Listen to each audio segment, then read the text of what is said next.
Good evening, everybody. Welcome into the stream, folks. Hope you all are having a lovely night. As you can hear, my voice is a little bit tonight. Excuse me. I had a cold last week. Actually, it hit pretty much right after stream ended last week, which worked out well for the stream. Made sure you guys could listen in nicely and not hear me hacking up along. But unfortunately now, I have a very raspy voice, so I'm gonna try and keep tonight's stream a little bit on the shorter side. But we are going to be continuing work on this big HO scale Geep project that I've been working on, which should be some pretty fun. We will be, after tonight, we will be pretty much ready for paint, which is kind of exciting that we're at that point already. Because, excuse me, the goal for tonight is to get these two fans installed. Get two 48-inch fans, and we're just gonna do some white glue for now, because I think I might eventually replace them with some Canon parts, but these ones will do perfectly for now. They're the right style and everything. So we're gonna try and get that done tonight. Then we're gonna go ahead and use some of these Archer Transfers rivets to repair the rivet lines around all of the on these two panels. Then we're going to go in and do all of the lift rings from the Walters kit, the Walters detail kit, and then we're going to go ahead and get the horn on there, and once that is done, she will be ready for primer. I also have, you might have noticed in the thumbnail, I had an N-scale locomotive on the thumbnail. That's because I don't remember if I've actually shown this off before. But this is B&CCS 730. I know I have shown this off before, but I don't know if I ever really talked about it. B&CCS 730 here, which is an XC&W torpedo tube, GP nut. No sound. No sound? What do you mean no sound, Adam? What?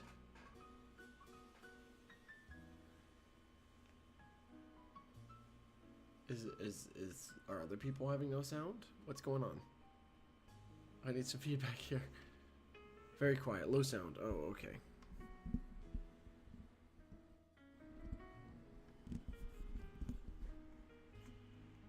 I'm gonna do this. I'm gonna do this. Up to there. Is this better? Hopefully. Let me, yeah, okay, it's at the right mic. I'm definitely going to be on the quieter side tonight because, like I said, my voice is a little thrashed from my cold last weekend, but I'm going to I cranked the gain on the mic. I'm going to try and lean in a little more, and I cranked the output. I boosted the output in OBS to max. So, anyways, while I'm breaking, I can't go anymore. My gain is at its max. OBS has volume pushed to the max. This is just the maximum my voice can go tonight, Sean, unfortunately. Yeah, I'll bring the music down a bit. That way, hopefully, maybe not quite that much. I'll bring the music down a bit. That way, hopefully, you guys can hear me a little better. But I can't really go much more than this tonight. So I'm going to really try and lean into the mic here. So I'm sorry for that, but glad you guys can hear me. While I'm taking a break from what I was saying, let's say hi to everyone. Garrett, and Mitch, Billy, Adam, Sean, good to see you guys all. Banu, good to see ya. Sean says it's doable. Okay, well, that's good.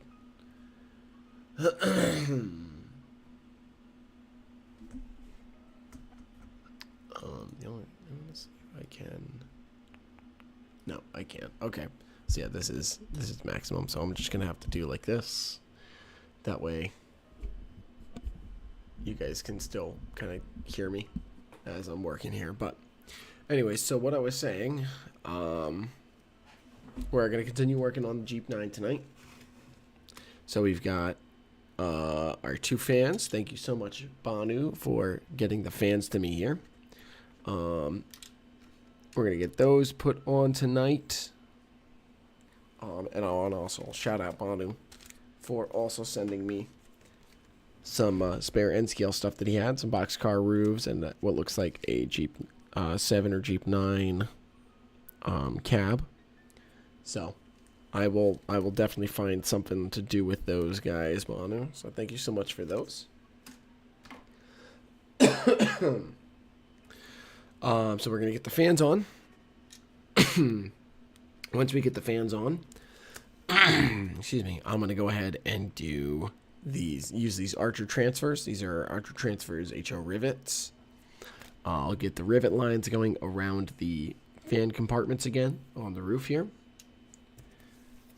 Once those are on, I can go ahead and go in and do the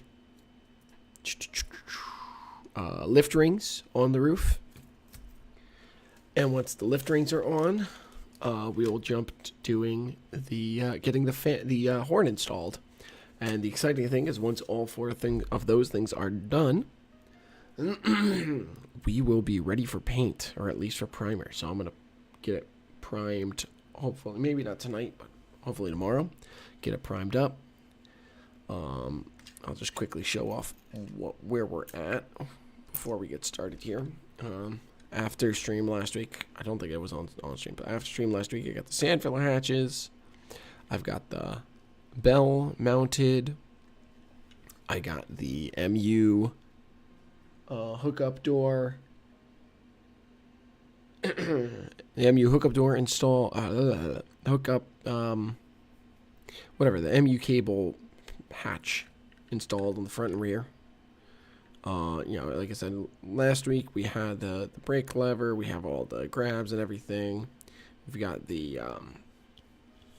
full roof done now, so it's just needs those details that I talked about.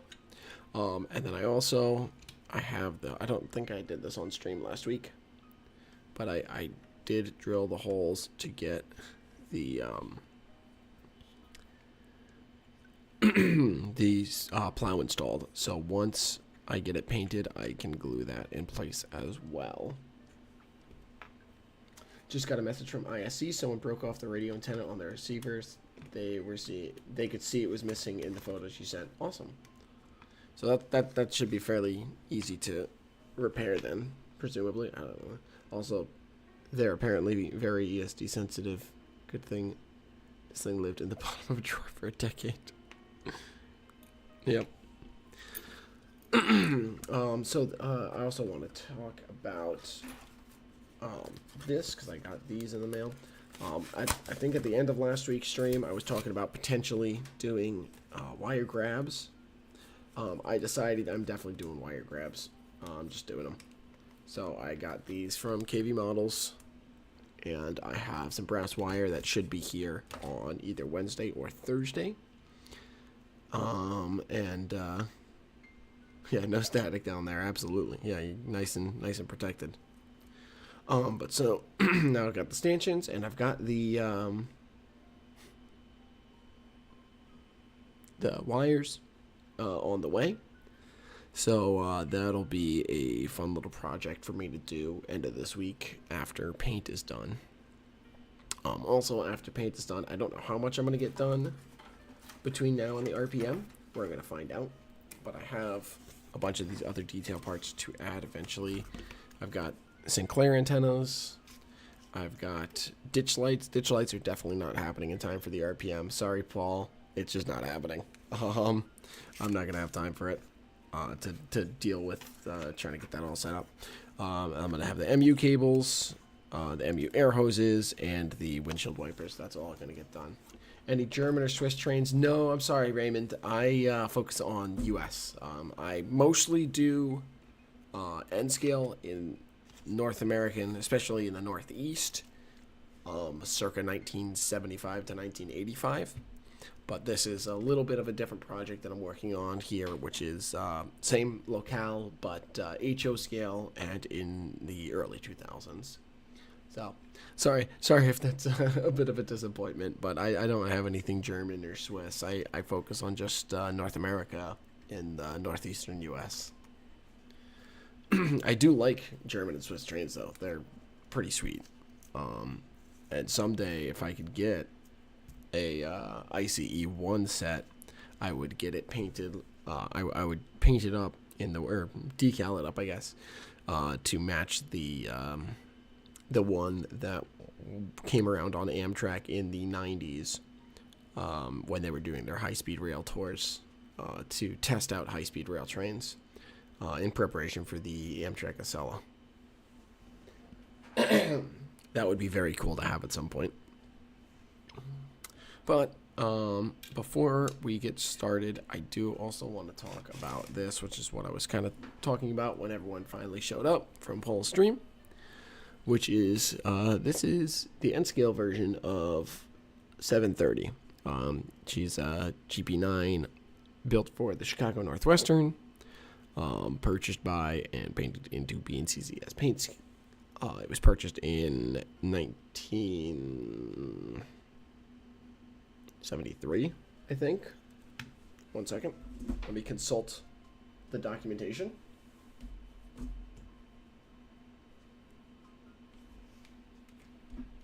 There we go. 72. So close. She was purchased in 1972 from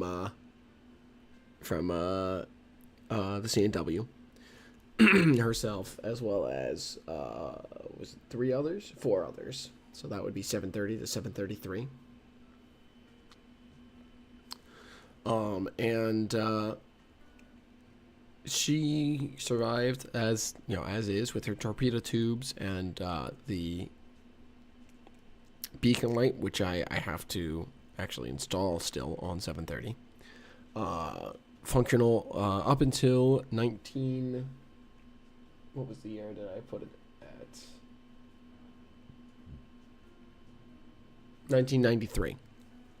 1993, herself and all the other B&CCS Geep 9s went into the Balfour locomotive shops and came out as GP9Rs. So this HO model that I've been working on is B&CCS 730, circa 2005. So while this is her circa 1985, this is her circa 1985, circa 2005. So it's just a fun little thing that I figured out. Raymond says I'd be looking for a Trix Ice 1 or a Ice Experimental Test Fire terrain. Then Kato only makes the modern ice, so it would be Trix or Fleischmann. Good to know. That's something that's a fair bit of the ways down the line. There's other projects that I want to focus on first that are a little more pertinent to what I mainly model. That's just something that I've always thought was really neat, was the Amtrak lettered Ice 1. And something I'd like to have a model of someday. Paul, good to see you. Good you could make it over. Dennis, good to see you as well. We are about to get going on getting the... the other thing that I wanted to show off, I completely forgot, before we get started on the new work tonight, is the fuel tank is finished. Paul sent me a lifelike fuel tank for a 3,000 gallon, I think it's a 3,000 gallon fuel tank. So I got that installed, and I got the air tanks installed. So that is all officially completed. The whole undercarriage now is officially done. Pardon me. And painted and everything. So I'm super happy with how it all came out. And super excited that I could make it fit after a lot of grinding away with some grinding bit for my Dremel tool.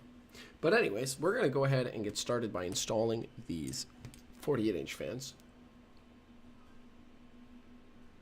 If I can find my glue. Where did I put? Oh, there it is.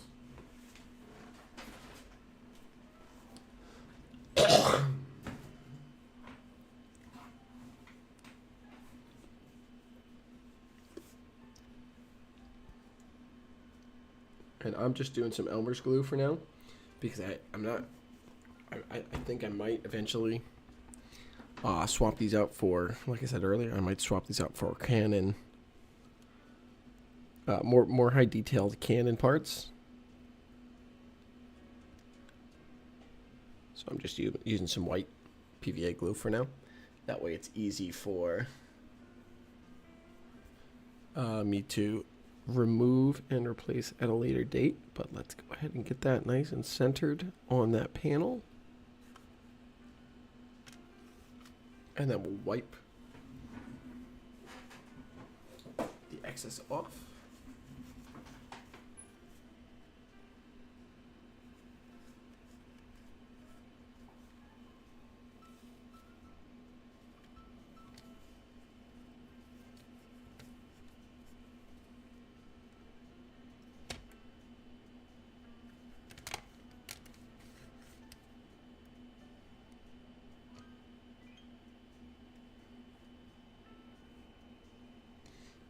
Okay, that one is good. Let's get the other one here.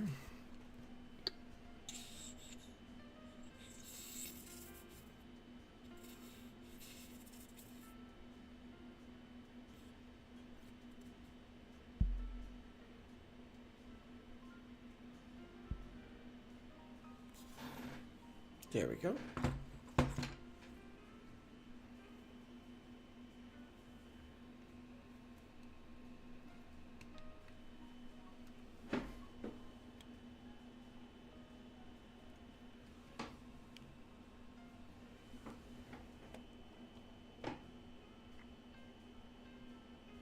Nicely centered there. Good. Perfect. There's a European rail fan train called train fart. Europe has hundreds, if not thousands, of preserved steam locomotives and various states of rare. Yeah. Europe has so many preserved steamers. It's pretty sweet.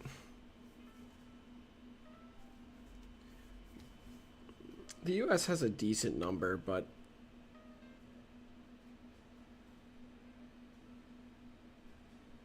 I think Europe has us beat by quite a bit.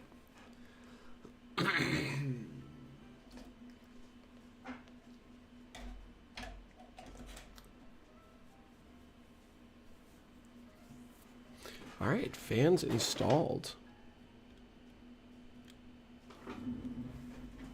Just make sure they're sitting well. Okay, good. It looks good there. Okay. So now let's do, nope, we're going to do the rivets first. And actually, shoot, I should have prepared a little better here.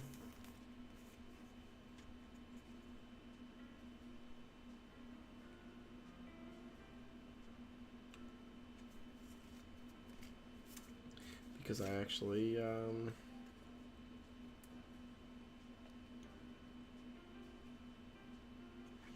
I forgot to grab some water to actually use these decals. These are adhesive. These slide slide transfers.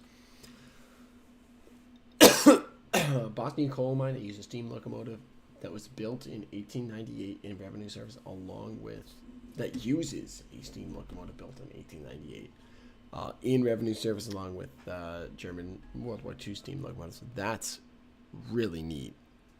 All right, I'm going to go grab some water to do these transfers.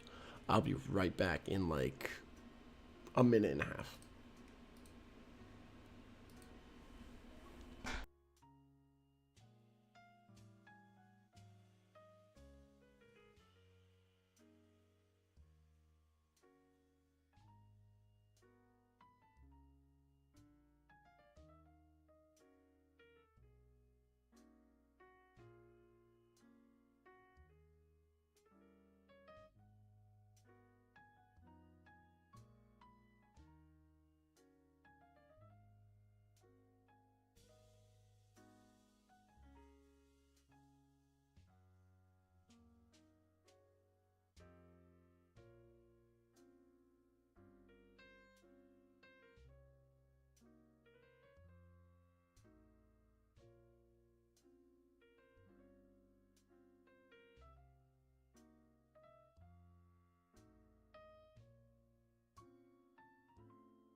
I have returned.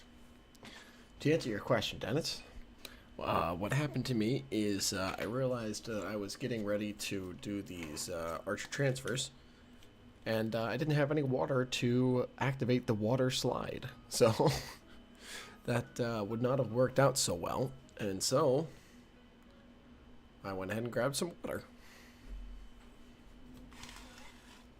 And now we can do the water slide. And I think I need a new blade on this X-Acto before I can do anything. Where did my blades go? Where did I put them?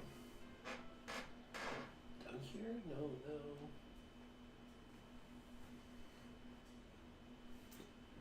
Where the heck did they go? Oh, there they are. I found them. Yeah, the application of these rivets would not have gone so well had I not gone and got the water. So I figured, I probably should actually go get that. So that's all.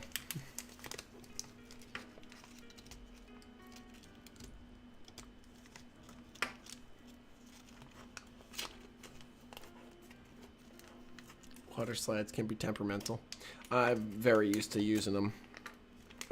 That's what I used to do all my decaling for my my fictional railroad, and I've done quite a bit of it, so I'm well acquainted. I do have some. Yep, I've got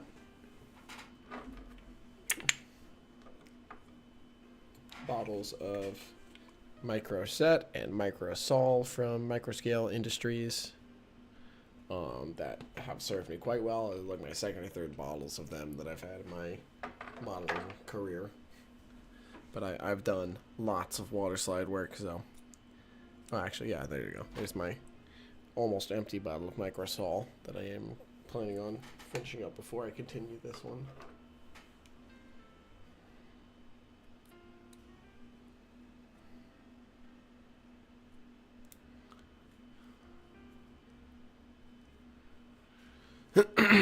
Let's see, what...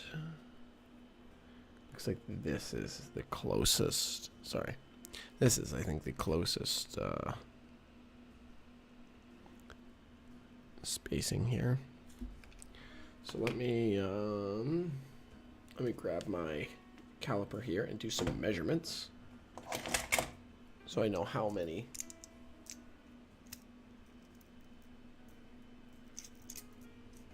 rivets I will need.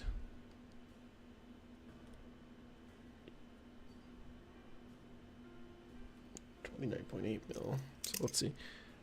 That's looking like it's going to be up to that rivet there. Okay, and how many across?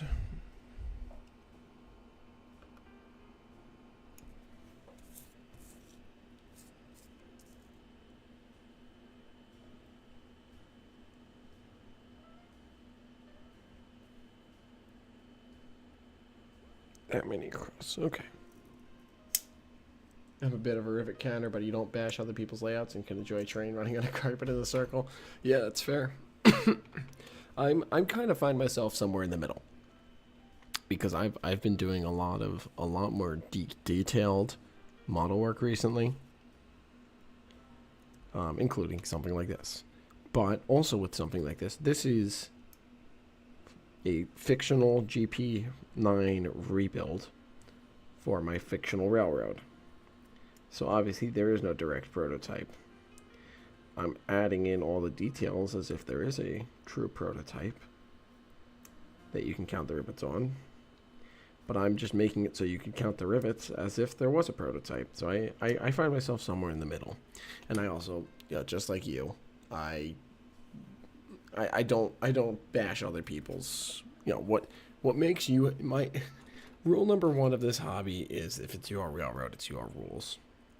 And that's something I take to heart. And, I don't ever want someone to feel bad about what they do, because it's not what I enjoy. Literally count rivets. Yes, exactly, Billy.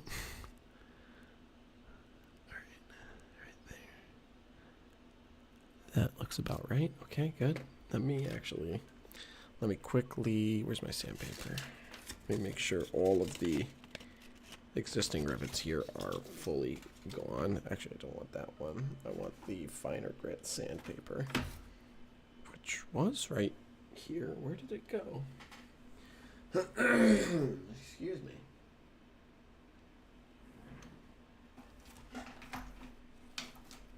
Where did that finer grit sandpaper go?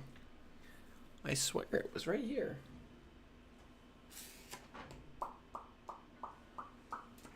Oh, there it is. I found it.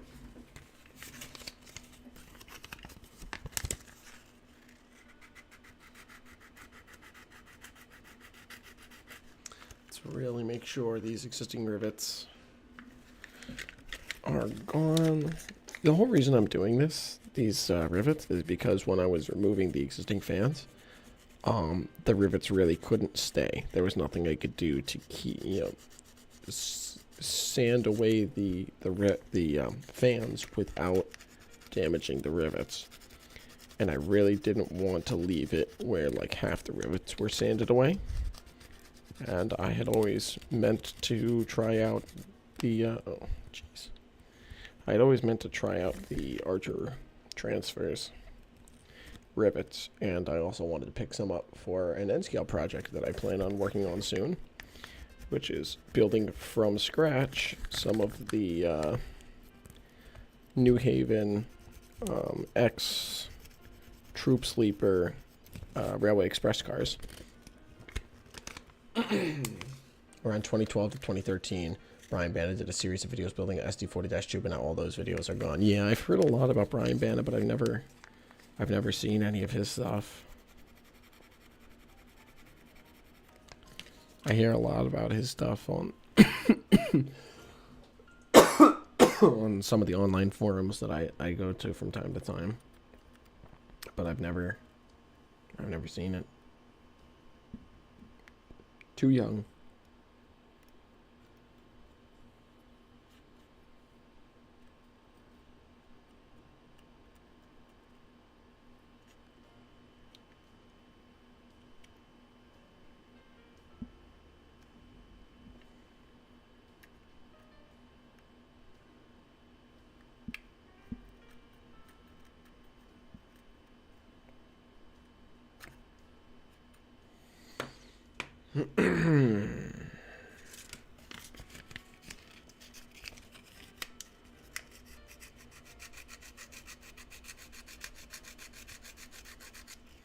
Actually, let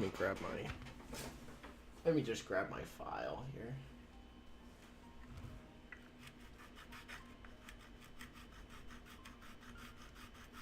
Because this panel is not quite flush here either.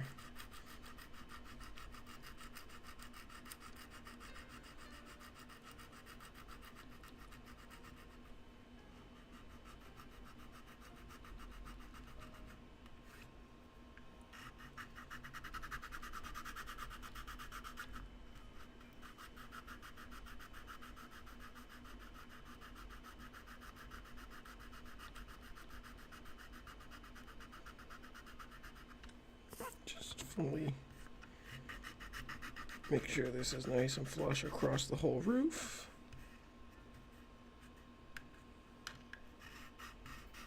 Almost there. You think someone archived the website? Oh, that'd be nice. Yeah, I'll have to take a look. You tried to scratch build a very specific loco when you were a kid out of a toy. It didn't go so well. I mean, this is kind of what that's kind of what this is. This is a very toy-like model that I've started with. This is a Walther's Trainline GP9M, which is, it's a decent model to start with, but it is far from detailed. It, goes for $20 to $30, $25 to $35 online, and sold for about that much as well, MSRP. So that was part of the idea with this this build actually was see what I could do with a fairly cheap model. His videos lit the fire in me to do the SD40-2 with all the LEDs that you used. Cool. Very cool, Dennis.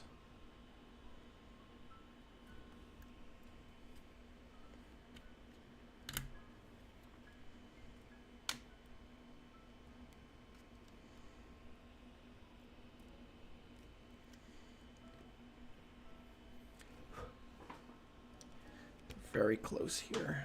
Just need to do a little bit more here.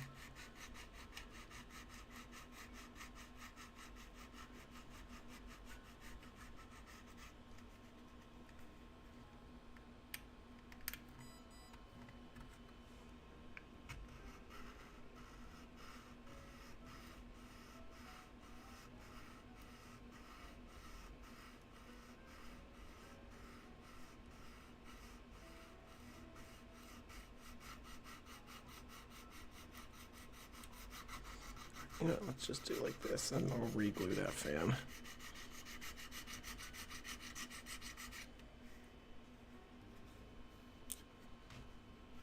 I'll redo the glue there.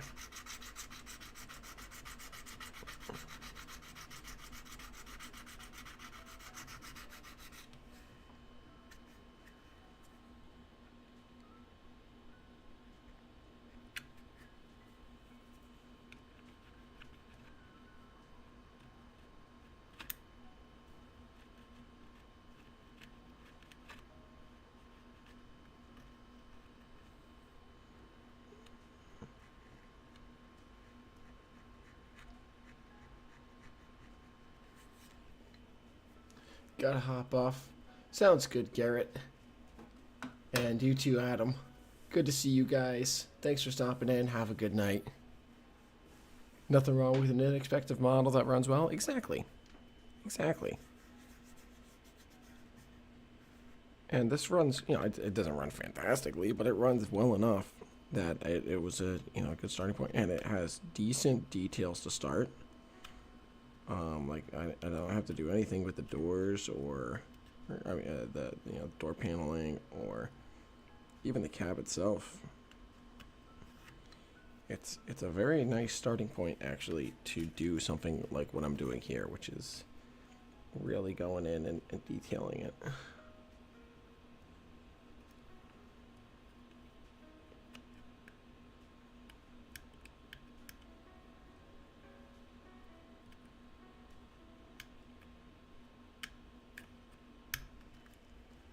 Best way to get better with modeling skills is learn cheap models. Precisely. That's all my weathering skills that I built up. Those were all honed on Bachmann train set cars.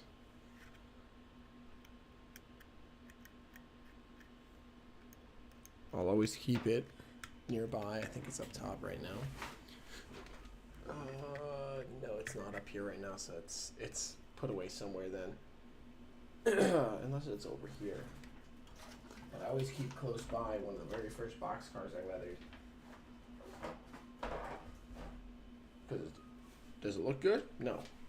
But it reminds me of how far I've come. And, you know, all the learning that I've done. Excuse me. So, I think I've showed it off on stream a few times before, but it's around here somewhere. Actually, is it over here? Might be over here right now. No, all right. It's not important right now, but you know, it's important to me that I keep it around because it reminds me how far I've come.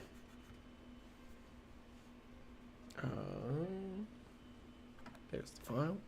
Do you know when N-Scale Dystopia is going to be doing another live stream? I don't actually. I know he was supposed to be doing a live stream. Or maybe I think it was last week, but then at the last minute he decided he wasn't feeling it or something, and he put up that video that he put up last week as well. Yeah, instead, I mean. But I don't know when he's going to be doing another stream. I know he's part of the schedule for Third Rail Thursday with the other guys up that way. But I don't know when he's scheduled to do his next one. So it's a good question. I love Denny's work. It's it's been a little bit, so hope he is doing well, and hope we can see another stream from him soon. All right, let's get this glued back on here.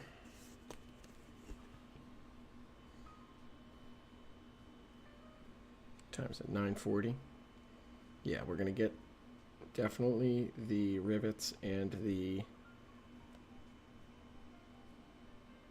what's it called? Lift rings installed tonight, and then we'll see if we have time to put the horn in as well.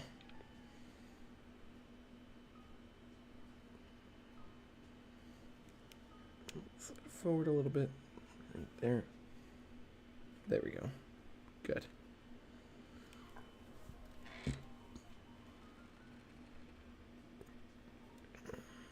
Good. Sweet. All right, let's get this transfer going here. Just dip the transfer paper in the water. Scott Rails does the live stream every Friday and sometimes on Sundays too. Yeah, I know. I've tuned in every now and again, but I tend to be more busy on towards the end of the week, doing personal life stuff. Especially Friday nights, which is when Scott Rails goes live. But yeah, the ones I tune into, it's always a good time. I just never. It's rare that I'm free to tune in. I'm usually either hanging out with friends or spending time with my girlfriend or spending time with family or otherwise occupied, unfortunately.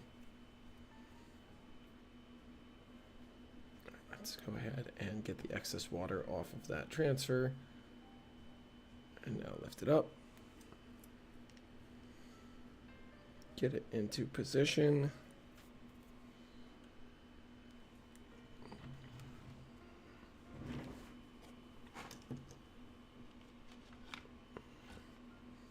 Make this more visible for you all.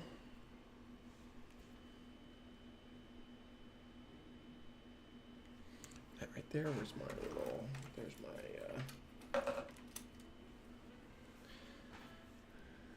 get my Q-tip to pull it off its paper,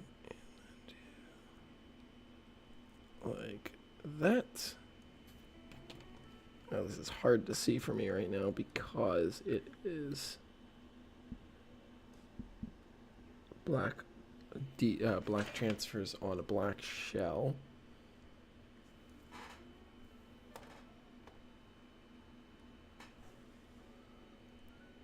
But I should be able to get this figured out here.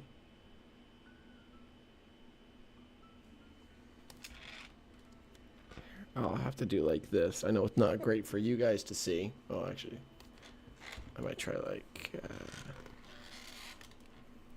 this. That way you can still see somewhat.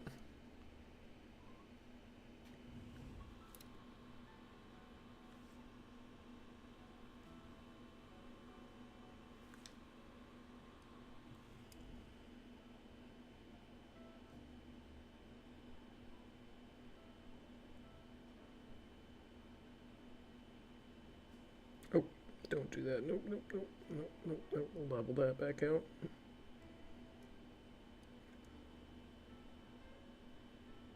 There we go. Sweet. One transfer on.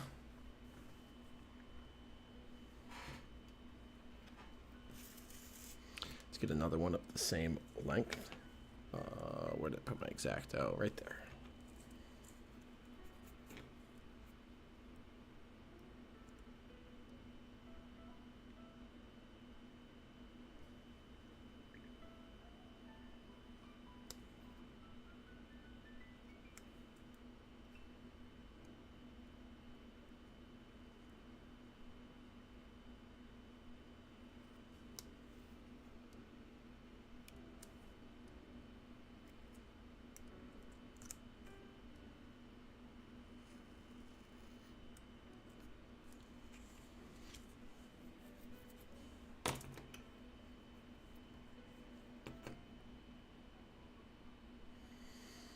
So depending on how much I can get done this week, next week we might actually do a weathering stream like we always used to. It's been a while since I've done a weathering stream, and there's some weathering projects that I need to do. So I'm thinking that depending on how much more work is left to do on this project, we might actually do some weathering next week. Sounds good, Dennis. Good to see you. Thanks for tuning in for a little bit. Have a good night, my friend.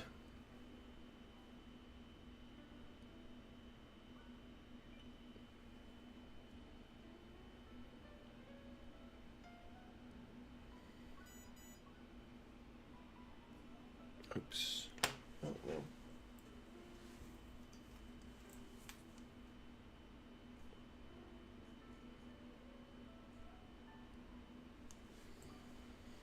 Pardon me.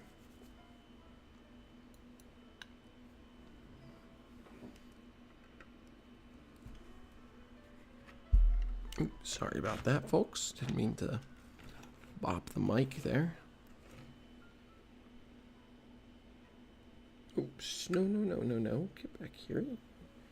No one said you can leave. There we go.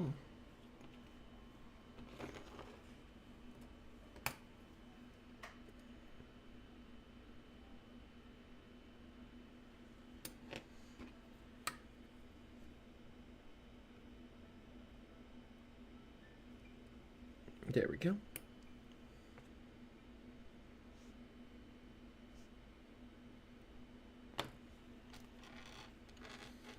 I'm sorry, I know this is making it very hard for you folks to see, but I need to see this right now.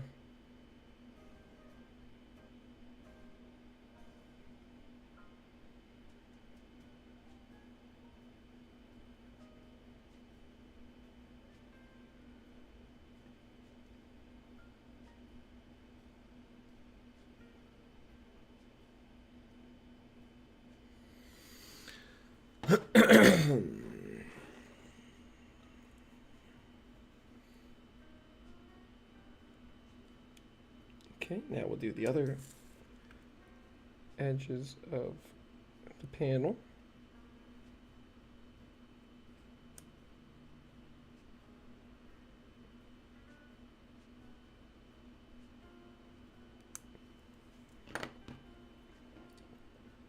That should be the right length if I did my measuring right. Let's see.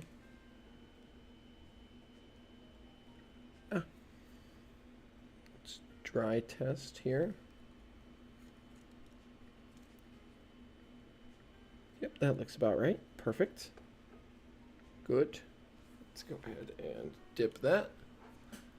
How's everyone else doing tonight while I'm waiting for this transfer to wet? Hopefully everyone's doing well. I know Paul made some great progress tonight on some nice new scrap guns. That'll be for the GWT. Those are looking nice, Paul. How about everyone else? What's everyone been up to?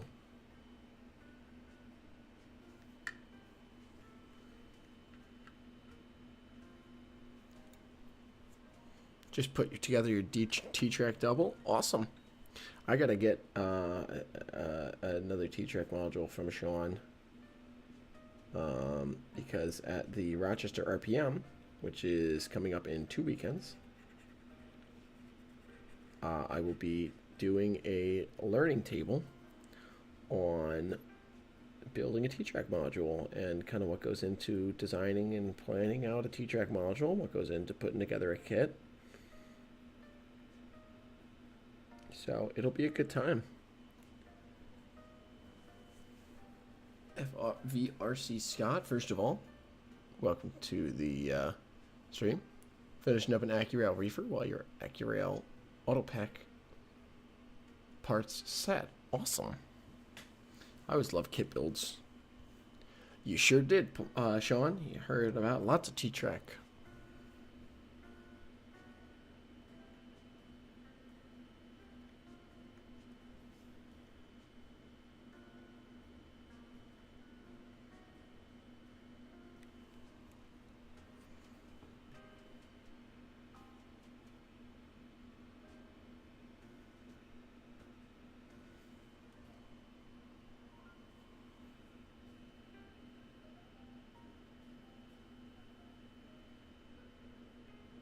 Yeah, we got Billy bit good with the T-track bug, Sean. He is all in on that.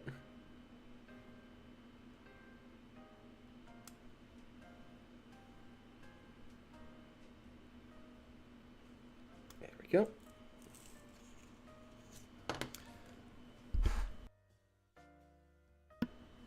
Less than 30 minutes to get it together. Awesome. Yeah, Sean's modules are so nice to put together. They're so nice and easy.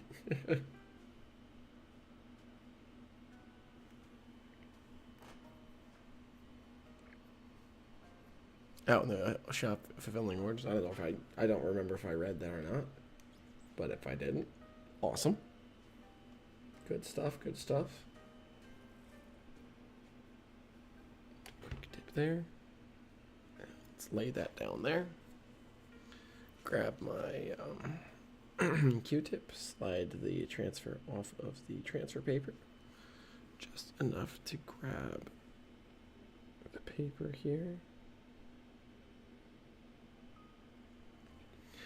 I gotta say, I was a little bit unsure of how this these transfer rivets were gonna go, but they are working very easily. And I imagine that with the paint going over them, you know, the primer and the paint and everything, the strips will not be nearly as visible as they are with decals. No, the decals go over the paper, or over the paint rather. Whereas these are intentionally going to go under the paint.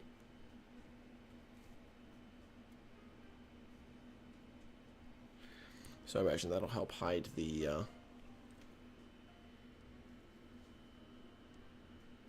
film a little nicer than on decals.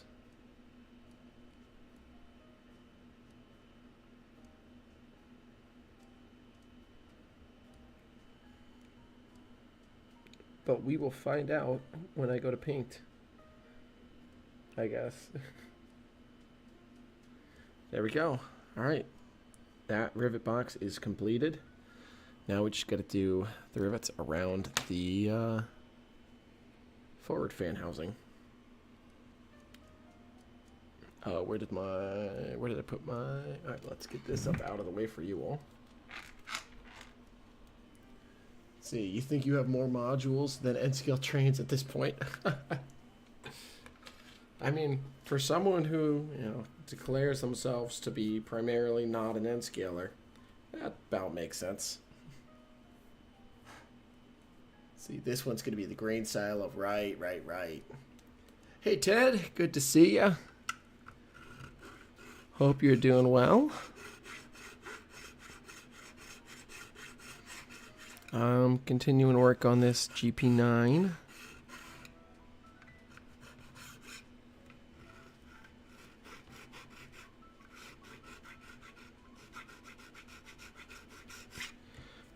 The goal is after tonight's stream for this locomotive to be ready for primer and paint.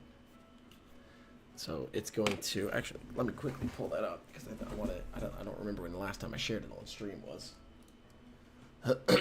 Excuse me. B&CCS file into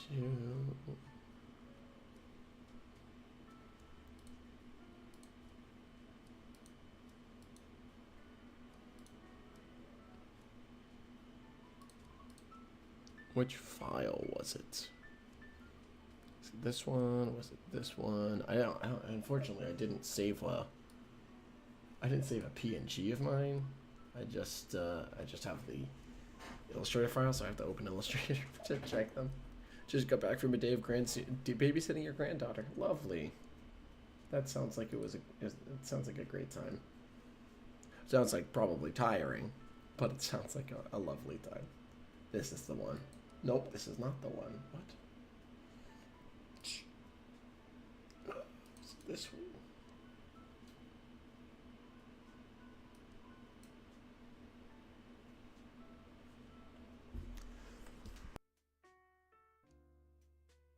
pardon me. You're only able to catch a small piece of Paul's stream. Yeah.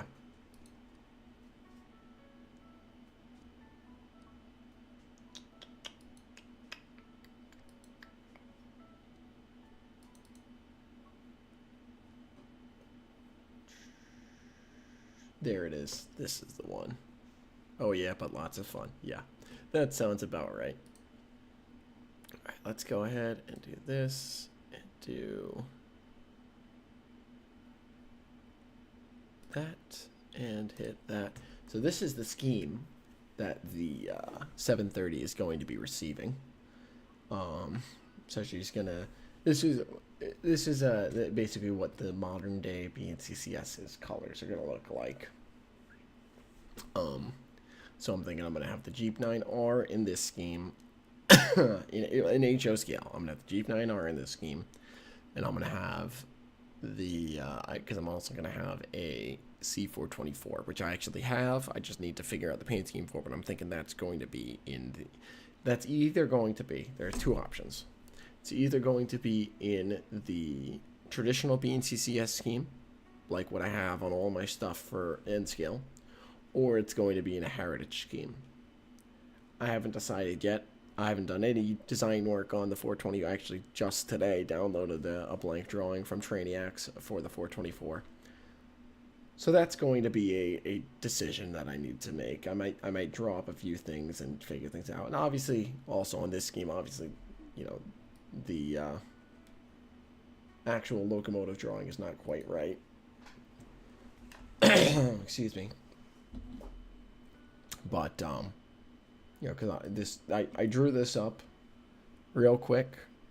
I you know, just painted this up in Photoshop and did the design work relatively quickly. I didn't worry too much about the base drawing because I wanted to. I did this when I was originally thinking that this Geep 9 project was going to be basically leave the model exactly as is and just do a quick paint job, throw a quick cheap decoder in there, and be done with it. That way it was something to run on Freemo modules. Then I decided I wanted it to be a little more in-depth of a project, and I got sucked way in, and here we are. But so this is the colors that she's gonna wear, the 730. It's you know, the kind of reverse curve here off the back of the cab is inspired by the New Haven Alco RS3 balloon scheme.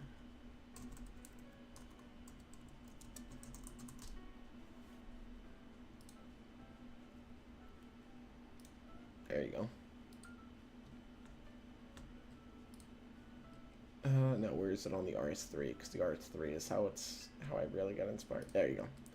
So on the RS3, the as delivered, the New Haven had the half balloon, which is basically a curve from the sill up to the cab.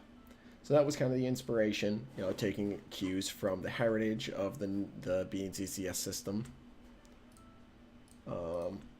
to give it that shape. But then the same B&CCS color. So obviously this is not quite right because the B&CCS blue is a little less saturated than it is on the computer, and the same with the maroon. It's a little darker, a little browner. But excuse me. I have all the decals already. I have the warning stripes that are on the nose here. I have that as a decal. The conspicuity stripes down the side, those are decals. I have all everything all ready to go. Actually, the decal set it's right in here, I believe.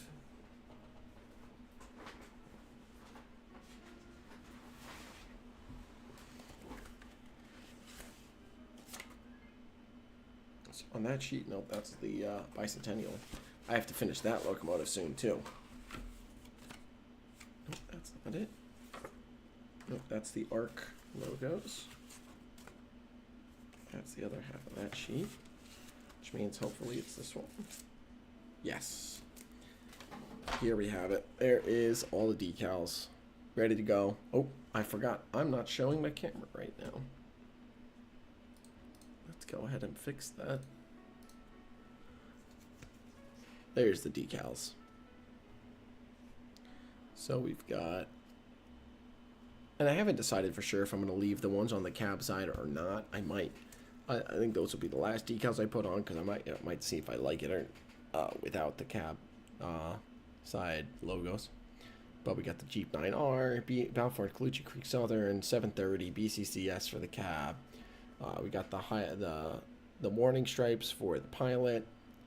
We've got 730 for the number boards. We got all the high-vis striping, you know, just the white stripes right here. There you go. So, those are already in hand. I ordered those actually quite a while ago. Because again, this was, like I said, this was originally intended to just be a quick, you know, throw some paint and some decals on the locomotive to have something to run with my Fremo friends. And then it became a whole big thing. Which, don't get me wrong, I'm not complaining. This is a lot of fun. But I blame you, Paul. I don't think it's really your fault, but I still blame you. So I'm glad you're back in time for me to blame you.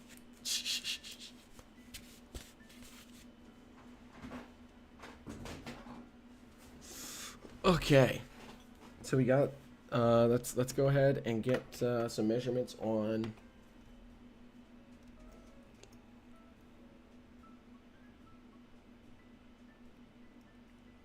just mark those again quick. That's gonna be for the cross. Where did my thing go? There it is. All right. Let's measure the length here. So it should be about that, which winds up being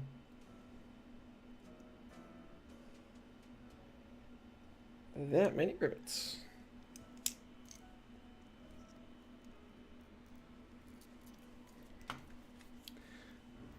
They changed the moderator logo. Strange. Yeah, I noticed that. I noticed that on your stream. It's now it's a shield, I guess. I don't know, man.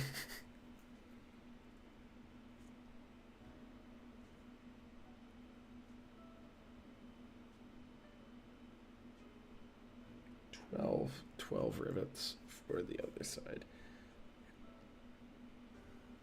So right there, 1, 2, 3, 4, 5, 8, 9, 10, 11, 12. Right there. Okay. Good. Now that I got that all marked out, I can trim away all the excess film.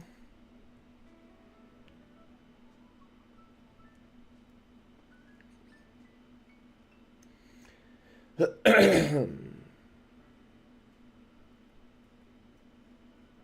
we go.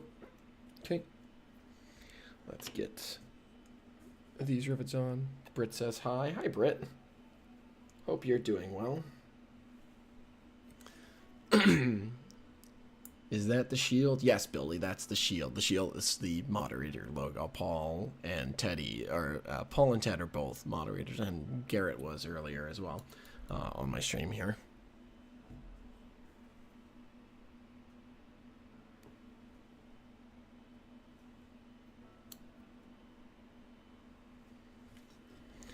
All right, let's get this.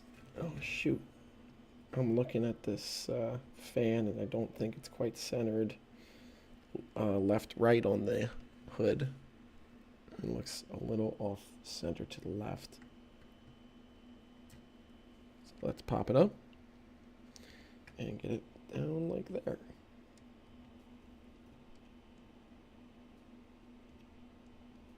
Sure, that looks a little better. The problem with putting together the module quickly is figuring out something else to do while the glue dries. Yeah, that does, glue drying does tend to be a little boring.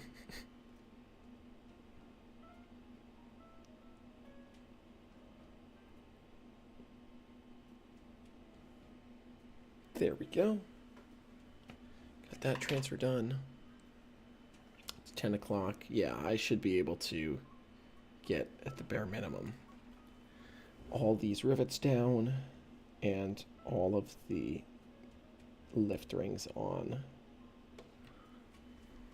And that'll be good. And then once that's done, we'll see what time it is and we'll see how I'm feeling with my voice. And decide if I want to try and figure out where and how the horn is going to go on. I got to bring the light down here again so I can see a little bit better what's going on with these rivets. We shield from the O scalers if there are any O scalers. Yeah, there you go. That's it, Ted.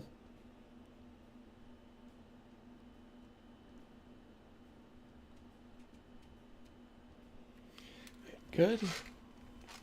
Let's put this back up out of the way. That way you guys can see again. Yeah. There you go, Raven.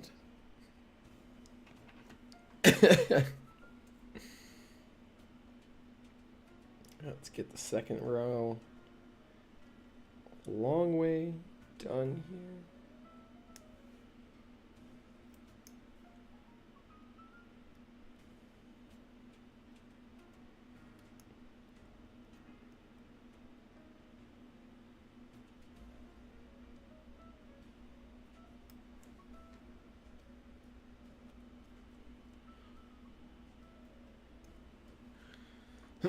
Two-row O-scale isn't as popular in the U.S. as it is in Europe and the U.K. Yeah, it's pretty rare here in the U.S. It's really awesome to see. True scale, two-rail O-scale. There's a pretty fantastic two-rail, a couple pretty fantastic two-rail O-scale layouts in the area here. We got the Kingston Model Railroad Club up in Kingston, New York, from me. That's a fantastic layout. That layout's, excuse me, been around since I think 1934 or 1935 or something like that.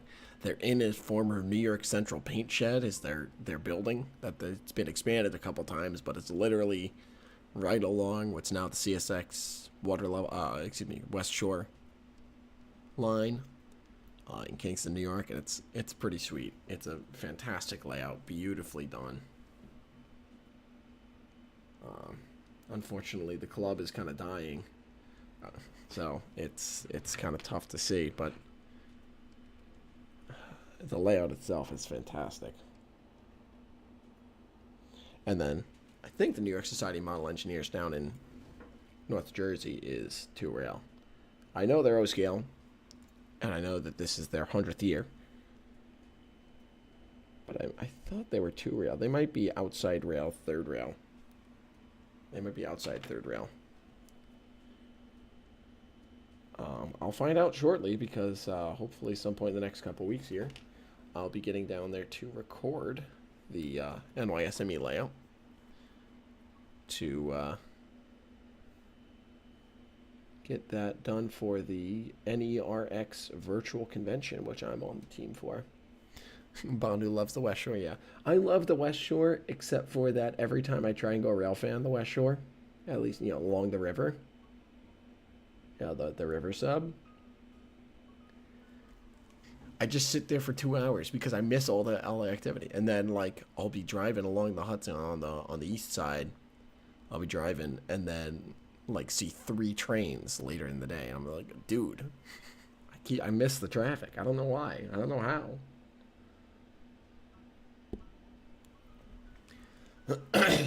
I can never hit a hotspot. Like the other day, Friday, I was sitting along the shore for like 2 hours and saw 1 train. So I love the West Shore, but it doesn't seem like the West Shore loves me back.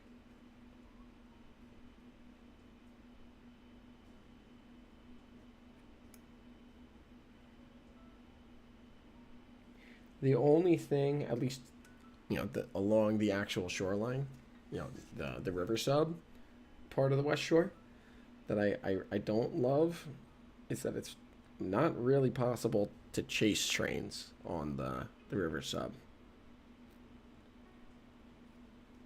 You kind of just have to sit in place and wait for the trains to come to you, because the roads are all, you have to go up the hill, shoot north or south, and then go back down the hill. And the trains are doing track speed 50, 60 miles an hour. So, it's not really a chaseable line. It's a sit there and wait for the trains to come to you line, which is why rail fanning it can be hard sometimes. But your friend has about the same luck further down the line. He said a similar story. Yeah.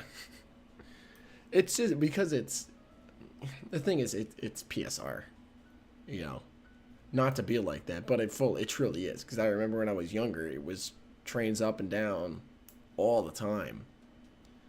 But PSR has cut it way back.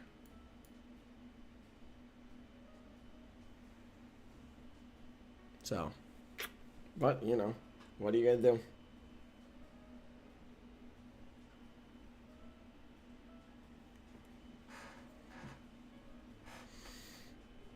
Someday I will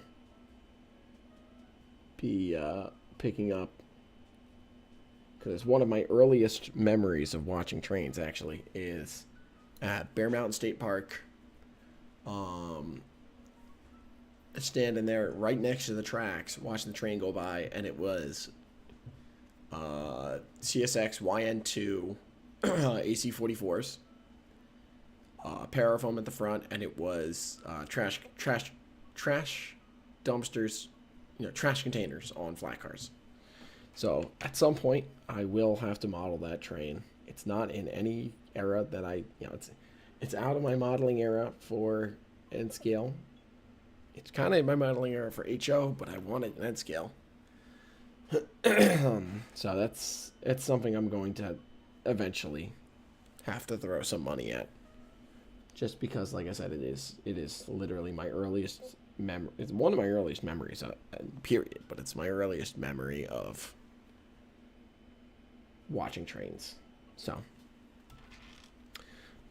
Billy says he wants to rail fan the river line more. Yeah, come up sometime. Let me know when you're up this way, Billy. I'd love to hang out trackside with you for an afternoon or something.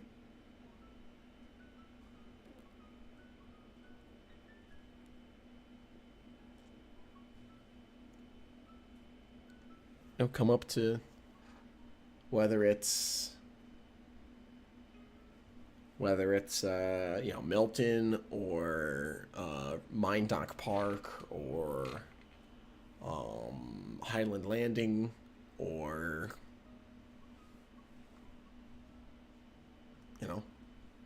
Iona Island. All those are rail fanning spots within an hour of me. So let me know if you ever want to come up, Billy. You and Danny and I can hang out trackside and watch some trains.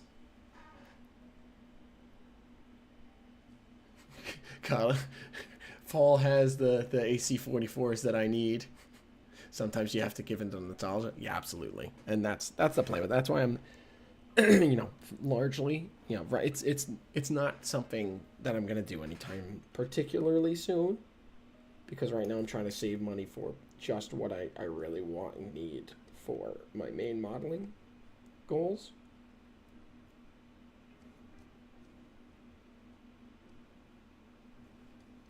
But it is something that I plan on doing at some point.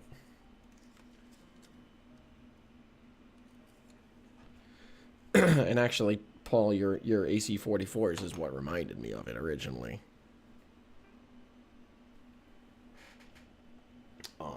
Because seeing you getting your AC44s out would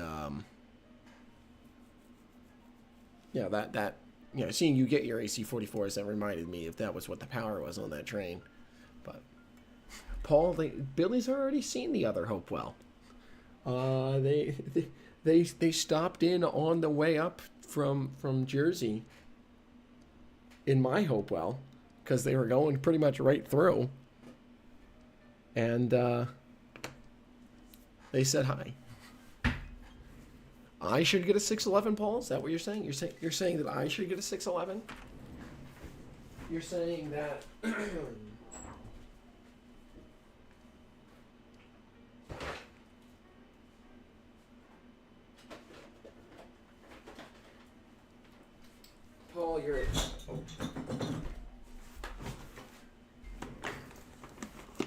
Paul, you're saying that I should get a 611 with an auxiliary tender and a N&W baggage car and a pair of N&W microtrains coaches and a Atlas N&W 60-foot obs car. Is that what you're saying? Oh no, you were saying that Billy should get one, or Danny or someone. But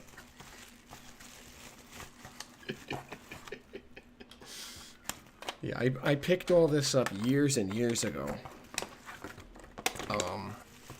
It was because 611 was one of my pretty early fascinations. Good, I can sell mine to Billy. I don't know, I like this a little too much. A little small for your tastes. Yeah, that's fair. But hey, think about it, Billy. You could run it on your modules.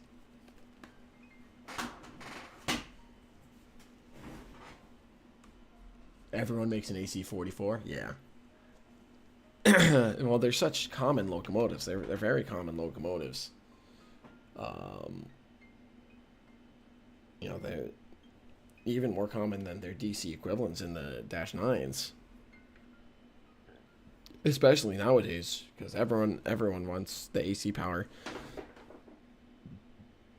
There's, everything coming out is AC nowadays. The Gevos are all ACs. It's true, but prototype, I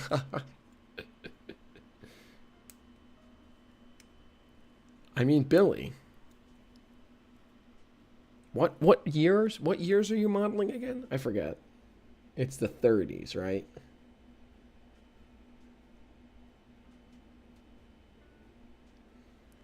If it's the 30s, then it won't quite work, what I was going to say. But if it's sometime in the 40s,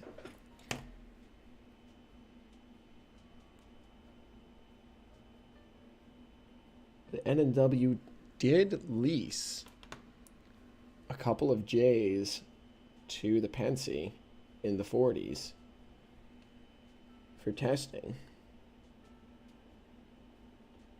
I think it was, so HO is the early 30s. Okay, so yeah, it won't quite work out then.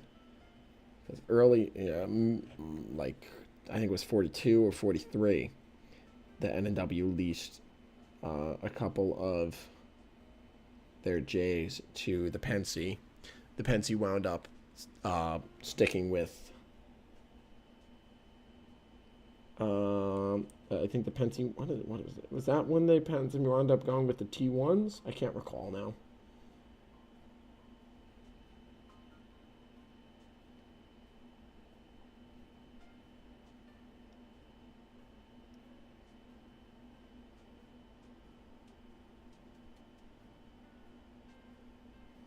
But it did happen.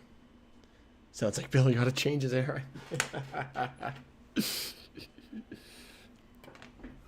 N scale is basically 2013-ish. Nice. Verteshi makes AC-40i locomotives. Oh, those are the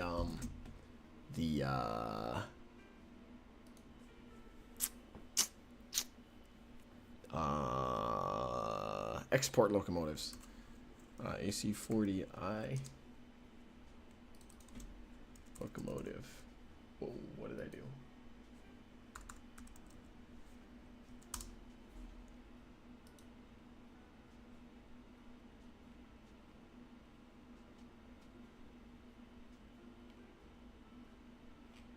Why can't I find any pictures of the AC-40i?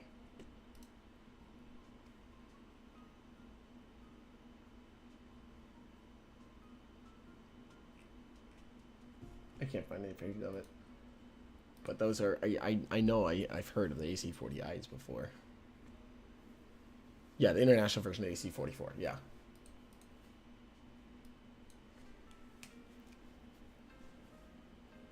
Yeah, you think you tested them against buying more T1s. That's what it was, Billy. Thank you. All right, so we got all of our rivets on. To my satisfaction, anyway.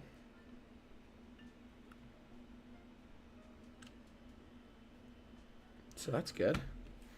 So let's go ahead and drill some holes and get some lift rings installed here.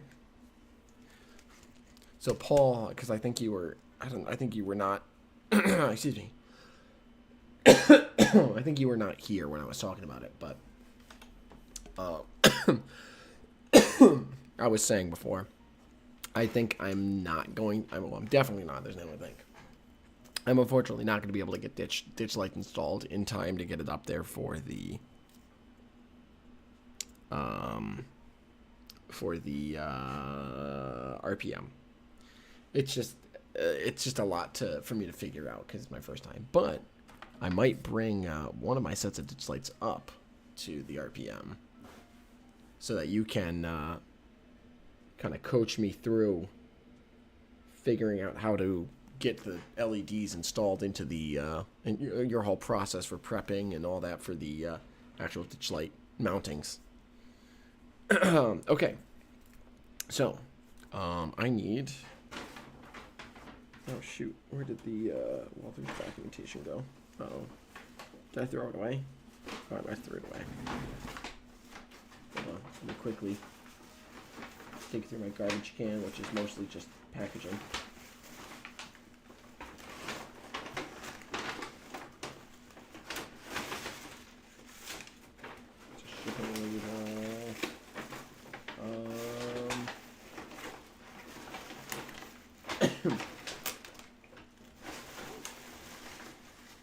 Uh-oh.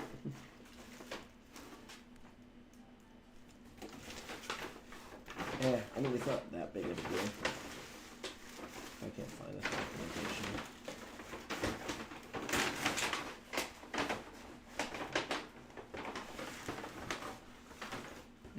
Paul, if that's okay, you know, if you don't have time for that, then. All right. Well, then at least you can. Well, what I'll do is, I won't bring them up then, Paul, but we can talk through it, and you know, I can take some notes, and we'll do that instead, and then I'll get it done when I get back home, rather than have to rush it, and that's not worth doing. So, Brad, good evening. Good to have you. All right. I need to open up my bits here.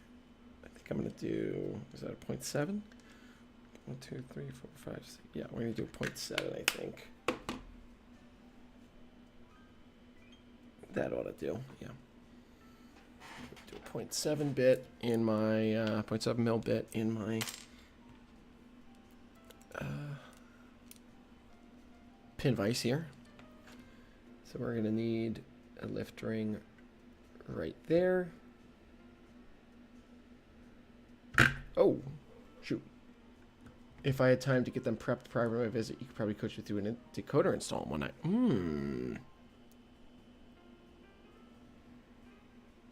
We'll see. We'll see where I get to, Paul. Because the reason I'm holding off on it is because I'm worried it's just going to be a little too much for me to figure out.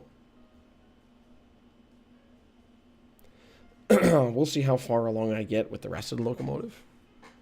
EC44I. That's why I couldn't find any pictures. Yes.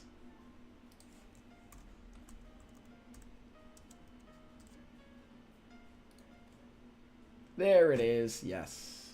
Yes. With the MRS one and the Brado one. Yes. Okay. Yeah, it's literally, I don't know why I thought to look it up, because it's literally just an AC44. But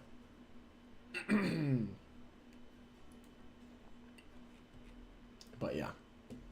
Too many locomotives with a lot of numbers in the model. Too many locomotives with lots of numbers in the model number. Yeah. Let's DM and chat about it later tomorrow. We'll do, Paul. Yeah, because I gotta, yeah, we'll figure it out. But I like the way your ditch lights come out a lot, and I kind of want to try and replicate your process if I can. And I just don't think I'm gonna have time to fully do it in time for the RPM, which is why I'm kind of definitively saying, I'm putting it out of my mind that I'll get it done in time for the RPM. But yeah, if you can, we'll talk about it in the DMs. Because I also got to talk to you about that decoder, and yeah, we'll figure it out.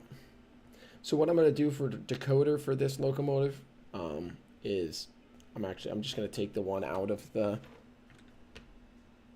RS11 that I had mostly installed because that was having some issues. So I'm just not with the decoder, but just with the actual install. And so my plan is to basically take that decoder out, put it in the Geep 9 here, and then whenever this other decoder gets repaired, I'll install that one in the RS11 because that was originally the plan to begin with. That was the plan that I had settled on because this one is just the wire harness. The other one has some extra stuff. So, but yeah.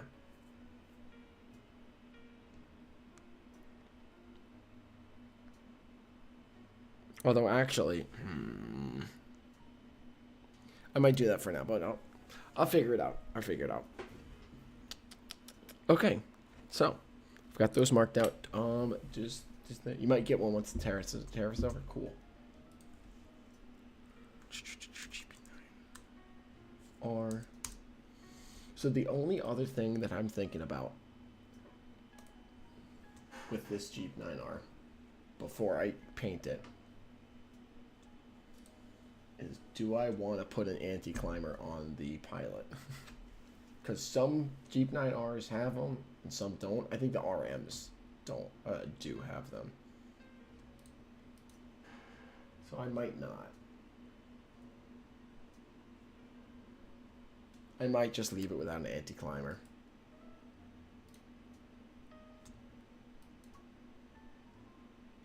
Because a lot of these Geep 9Rs that I'm looking at pictures of don't have an anti-climber. And that'll make handrail install a little easier. Alright, yeah, I think that's it for...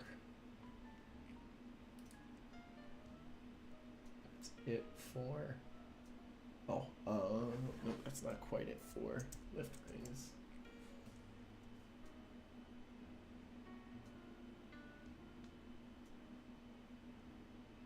Opposite corners of...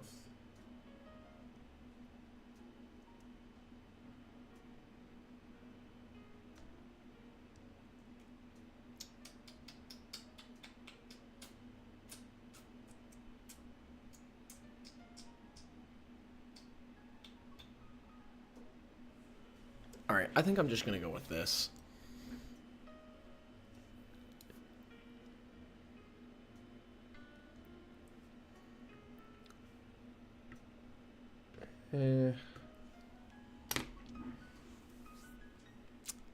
Trying to decide how many other lift rings I want, if I want any others than just the 4 for the fan compartments.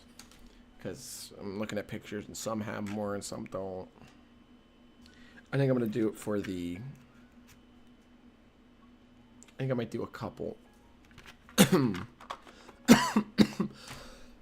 I'm going to do them for the engine compartment too.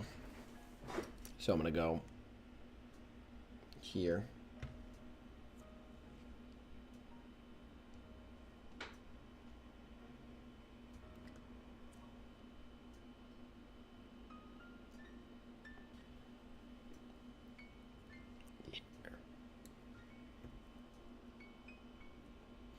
Here.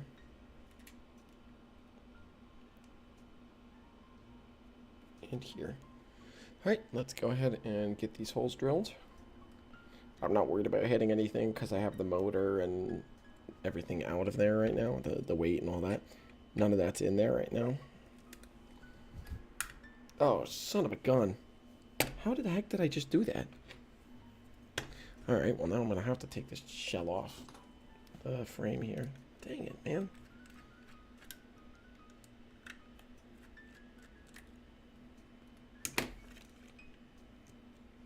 I was drilling straight up and down, I swear.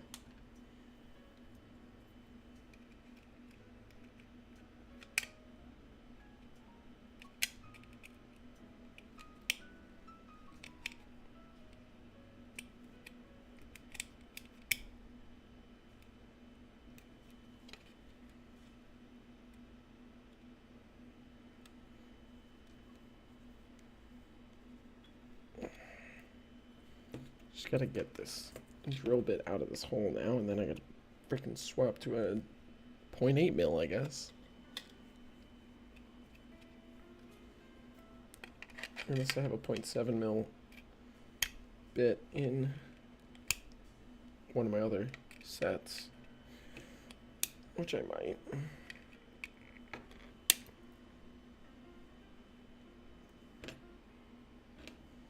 Where did my pliers go? Right there.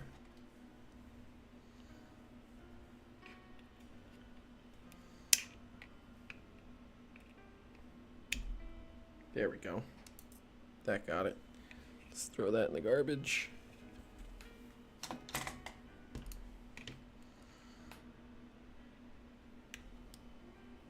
See, can I still use this? No, this bit's kind of useless now.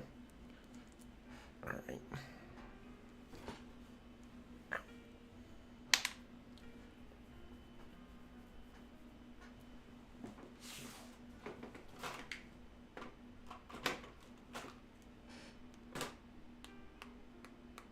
I do have a 7/10 bit in this set. Okay, sweet.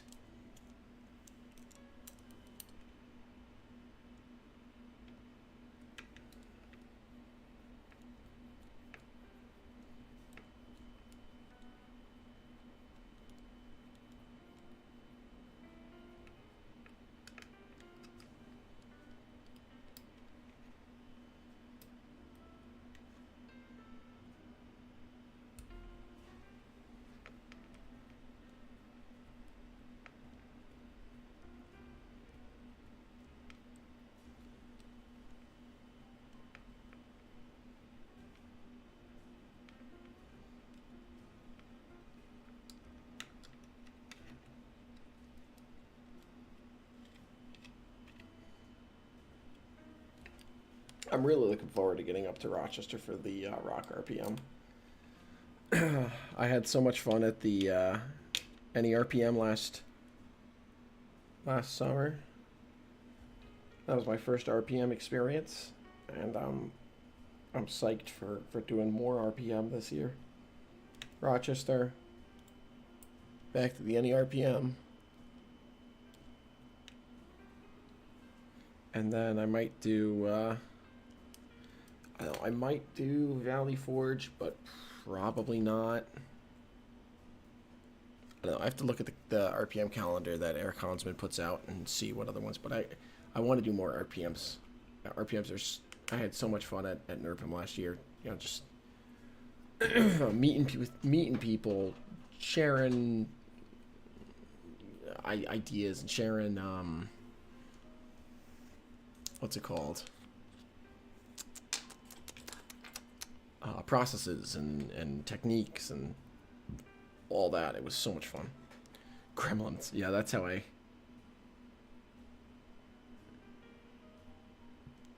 That's exactly how the bit broke. It's the Gremlins. They got me. I just realized I never put any microsol to set these transfers in place here, so I'm going to go ahead and do that quickly before I really screw anything up here.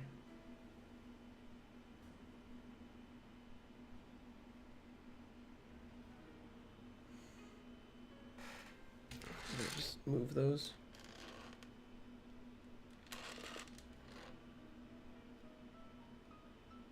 Shoot. I think that's okay. Sadly, you have a trade show in Cal. Yeah, that's right. Yeah, I remember bringing that up to Billy, and he was like, "Yeah, unfortunately, it just doesn't quite work out for him this year."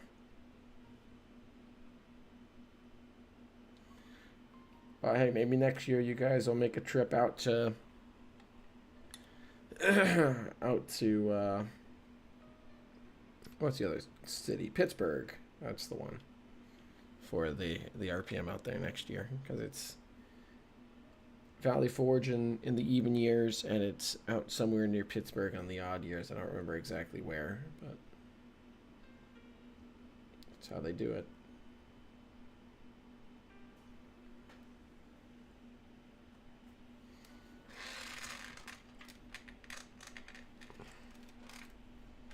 Yeah, any other of the RPMs would probably be too much of a drive for you, Billy, unfortunately. Because I'd say, come back up to Springfield for the NERPM, but that's a heck of a drive for you to just come up for the weekend, It's one thing for Amherst. The big show, but just an RPM might be a little too much for you.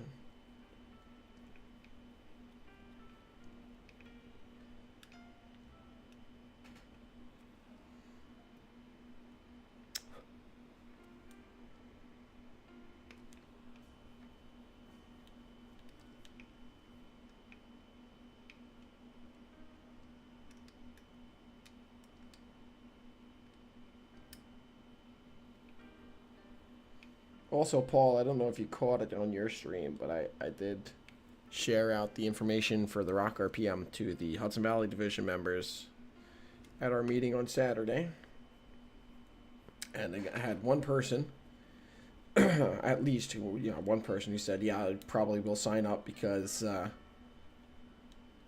were saying they have family who lives just outside of Rochester, so they will probably sign up and be there.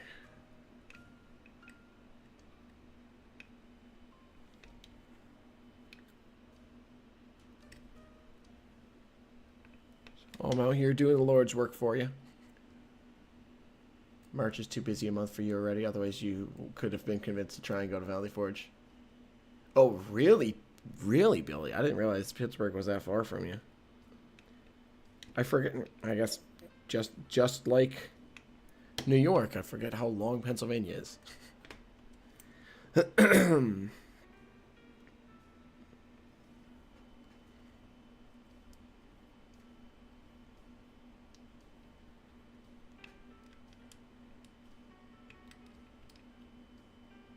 Robert Cronin? No. Oh, Lord, who was it?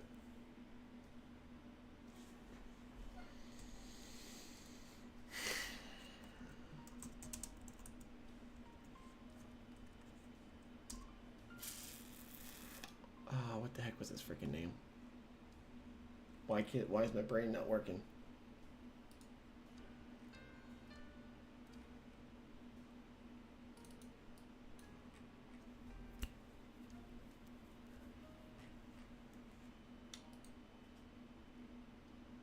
Dude, I can't think of his name.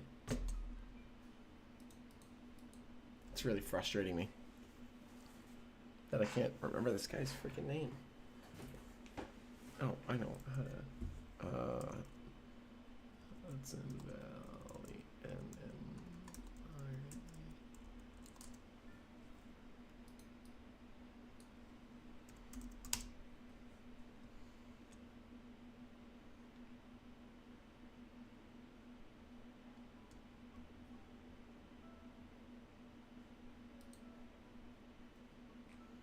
How do I get to that page?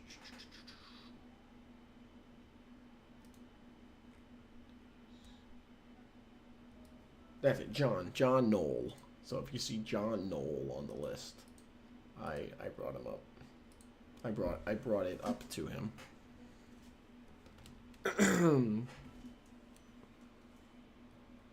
I don't know if he would have signed up yet, but he said he has family in Rochester and just outside of Rochester, so he would probably, he would probably be able to go up. So.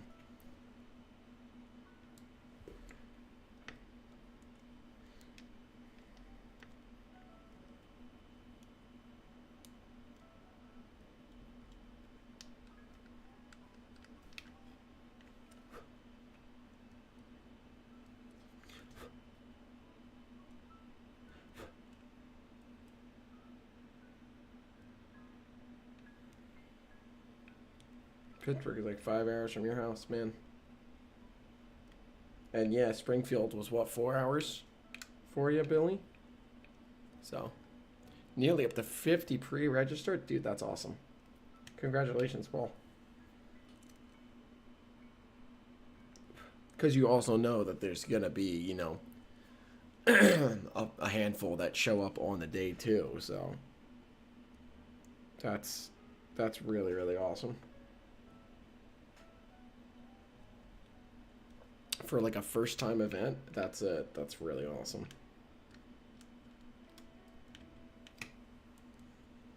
I gotta figure out how what I want to like really do for my what I want to do for my, what's it called, my learning table, because like I know I'm doing the what it takes to build a T-Track module, but like I gotta figure out how I'm gonna present that, so I gotta sit down and figure that out. But anyways, all right, so that's all 12 holes drilled. Damn, expecting a large number than pre-registers on the day. Yeah, actually that makes sense.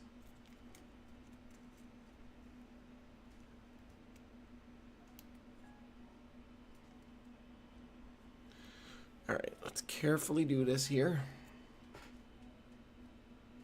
Start with one of these lift rings to make sure that the hole is the right size. Oh shoot. Oh, there it is. Thank goodness for sticky fibers on jeans. Or grabby, I guess is a better term, because it's not sticky. But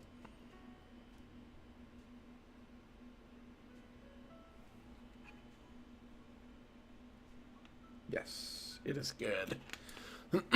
Sweet. All right. Talk to Sean about getting one to build live. Oh, I've already been talking to him.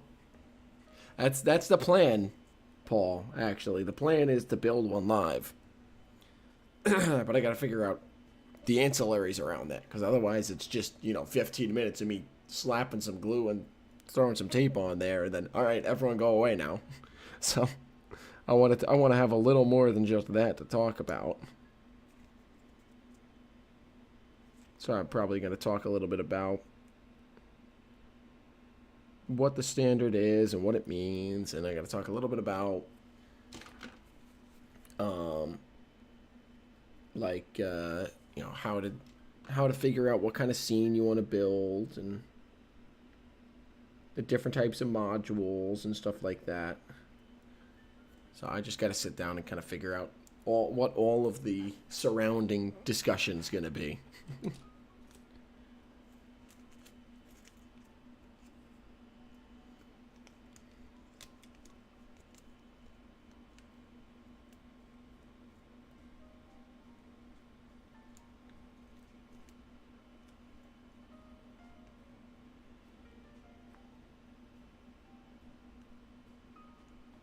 And then I also got to figure out what I want the module to be.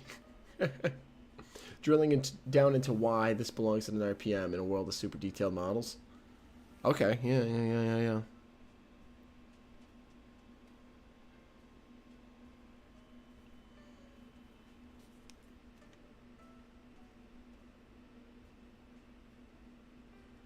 That gives me some starting point ideas. Yeah, the perfect medium for a diorama. Absolutely. That's pretty much exactly what I was going to talk about. And because I probably will, because I guess I gotta reach out to Jeff. Is in charge of the T-Track module, T-Track layout there, right? If so, I gotta touch base with him and make sure he knows I'm planning on bringing my Hopewell modules, which is, 7 feet of D-Drag modules, but it's something that I don't have space to really do a model of otherwise, and it gives me, just like you were saying, it gives me the perfect little diorama.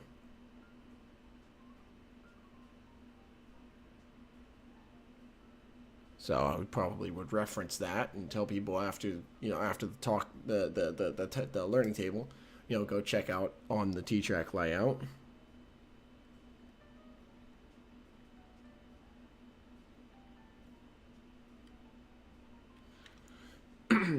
Jeff is do that ASAP. Yeah.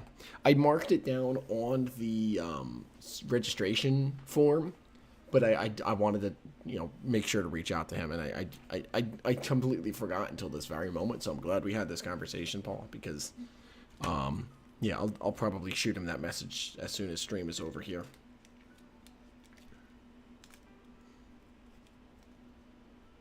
We're in finalization stage now for everything. Yeah.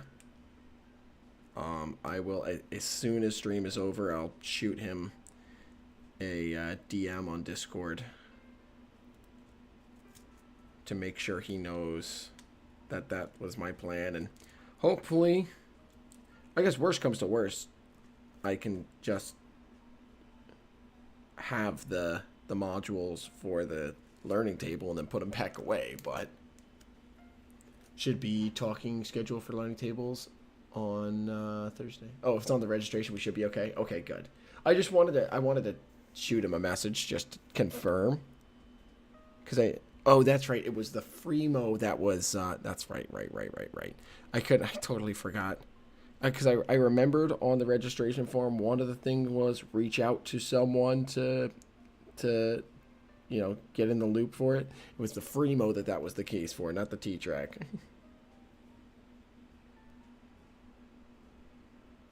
Because that was just on the group's IO. I remember now.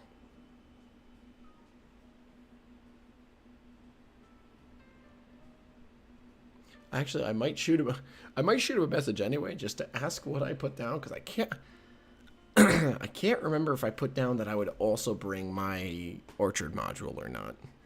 Yeah, exactly. Not the worst idea, just to confirm. Because I want to confirm not only that, hey, just so I'm bringing this big module set, and these modules kind of have to be together. But I also want to confirm, I want to make sure I'm bringing the right modules.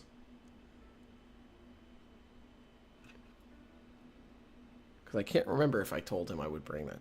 Oh, and I also have to remember, because Paul, you and... Oh, shoot, I probably should have given that to Eddie to give to you, Billy. But Paul, you and Billy both, and I guess Danny too, but only one per. You guys both are getting plaques, Winterfest plaques for your modules. Even though you weren't signed up with Winterfest, Faye said he had plenty, so he gave one to me for each of you guys.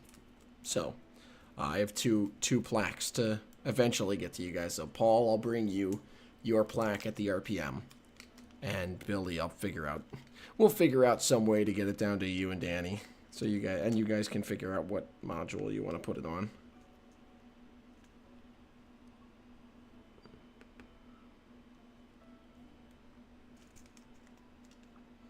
So yeah, you guys will have Winterfest 2026 plaques to mark that you guys were there.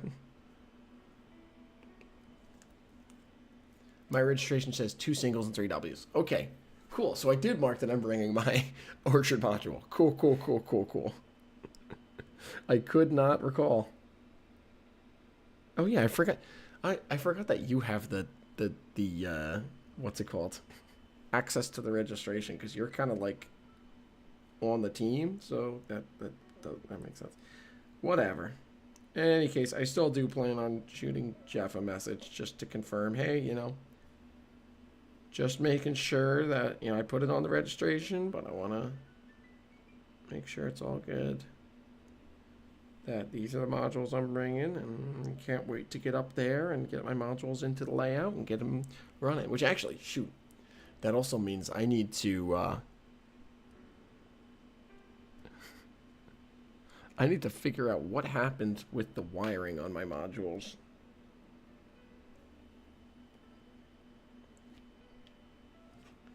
Because there was something wrong with the wiring when they were trying to wire them up at Springfield.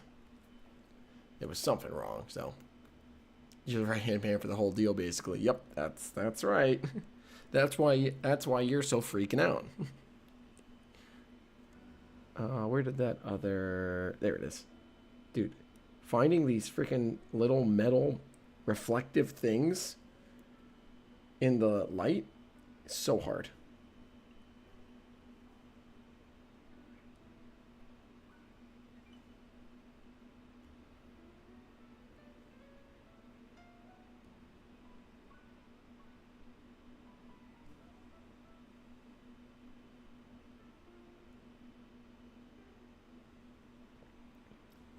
I gotta say though, Paul, of all the things that I did not poke fun at me enough for that wiring, yeah. I don't know how the hell I screwed it up. So I have to take a look at it.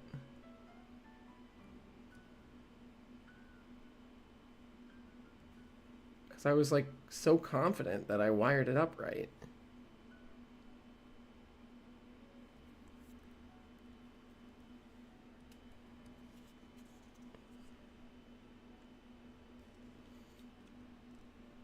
I don't know what the heck I did. Me in office with flawless wiring, Dennison had a season end scale.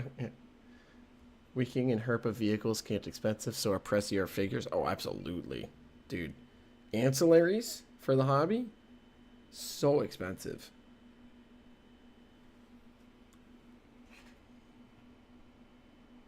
Figures are so expensive. And vehicles are crazy. I usually get... The vehicles that I have are pretty much all either mini metals or they're mini metals, or they are... I have trucks from what's the freaking company, dude?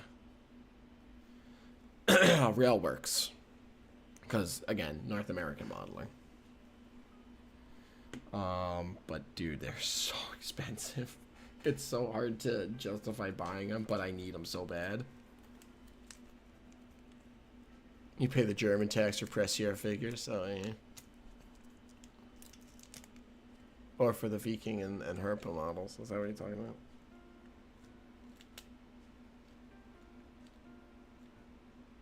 I don't know where these companies are based, so.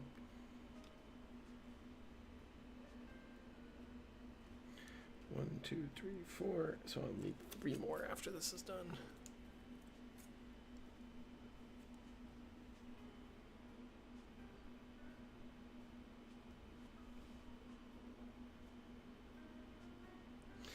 But anyways, like I was saying, Paul, I think of everything about the RPM that I'm looking forward to,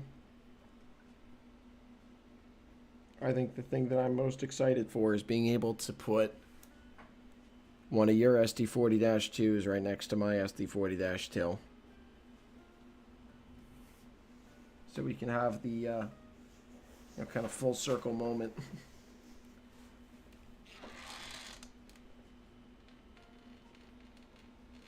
I have no idea where that lift ring went.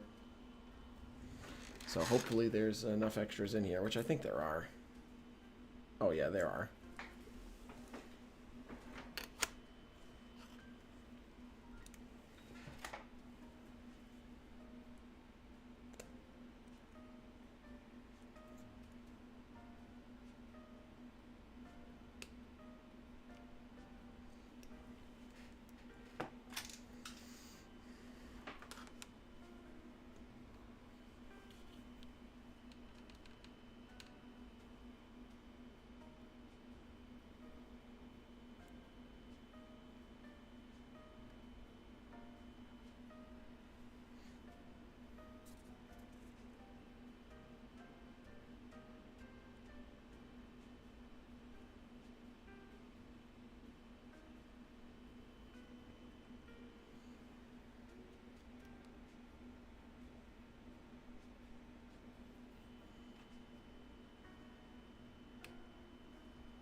Okay, good. Next one.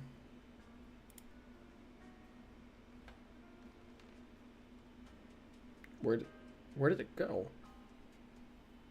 Where did it go? Oh boy, my voice is really straining. So I'm gonna finish these up, and then, you know, quickly throw the horn on and call it a night. Cause oh my gosh, my voice is straining.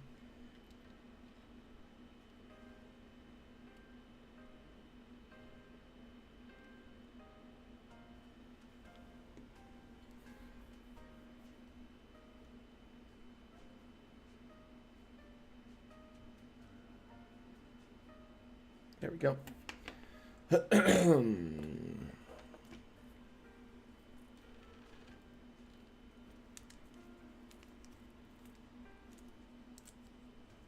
Yes, for the Viking and Herpa models. Okay.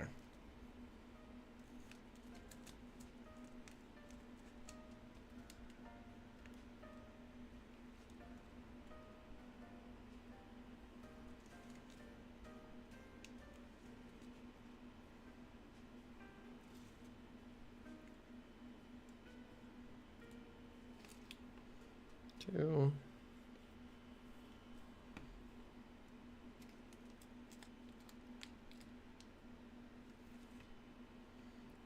Three.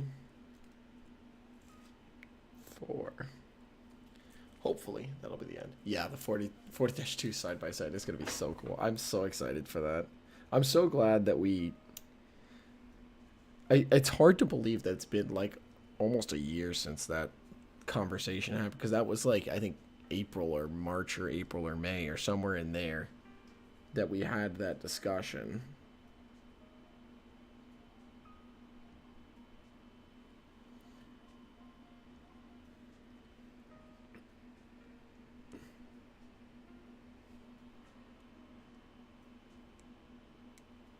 It's hard to believe that it's been almost a year since we started talking about that. If your stinking cut levers will show up tomorrow, yeah, hopefully.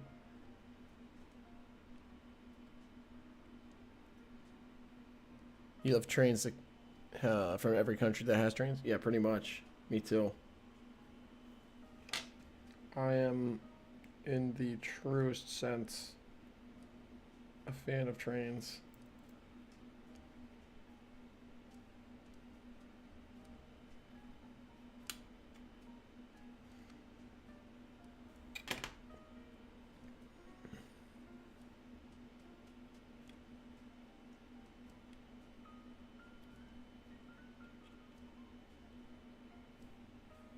Okay. Good. Your 40-2s got started in August, but yeah, I think we had, like I said, I think we had the conversation on on figuring them out in, I thought it was like April or May. It might have been June, but it's been at least 9 months since we had that conversation.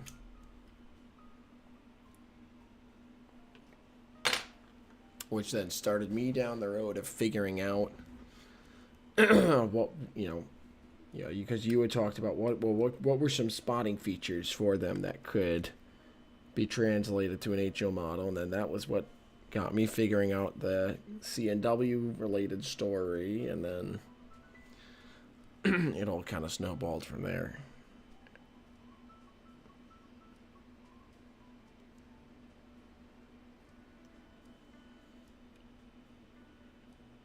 So fun stuff. April at least, yeah. So I'm very excited to, finally kind of have those models meet face to face,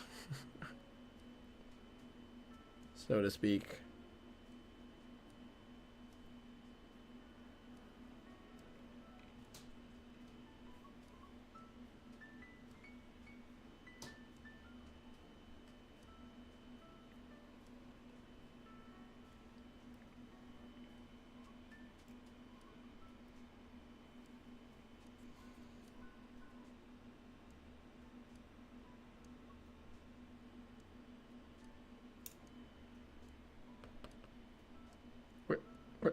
Oh, there it is.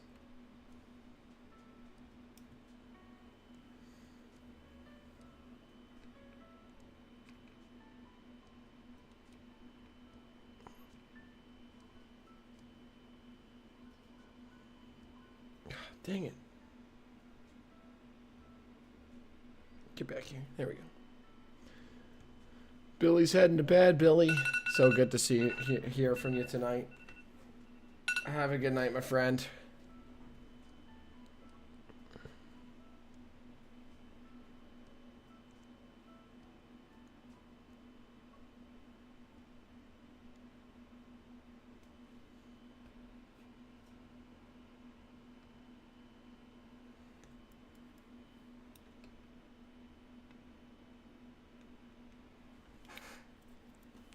Raymond finds it funny how your unexpected trains of 20 to 30 years ago are relevant, but the train from 5 years ago with DCC is dead. Yeah, well, that's the downside to complexity. You know, your train from 20, 30 years ago, it may be basic, it may be inexpensive, but it's about as simple as you can get. It's, you know, electric power going into a motor. Whereas with the DCC, you got a whole lot of other electronics in there. You got a whole computer chip in there that if that fries, then the thing don't work no more.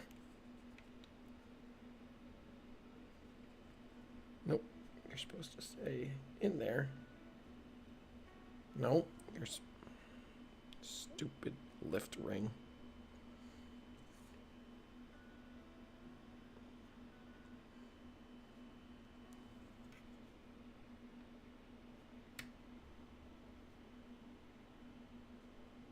There we go. That's all 12 lift rings installed.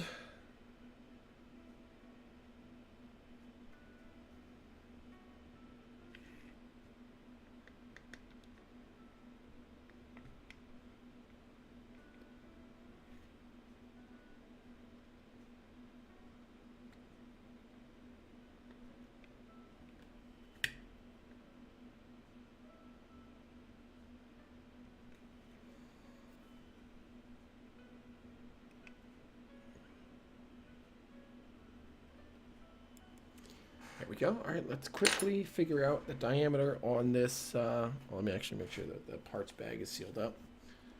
Yep, okay, kid. Where did the horns? There they are.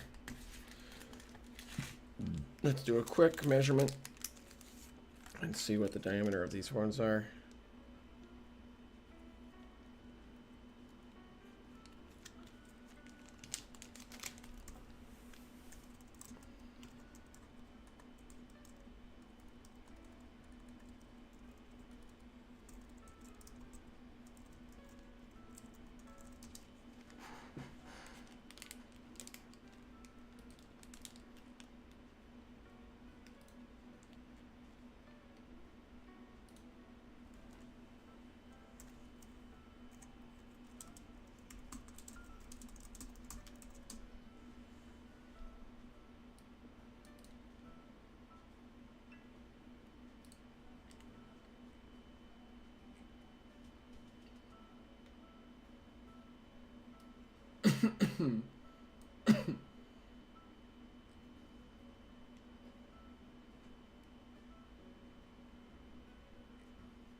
Hold on.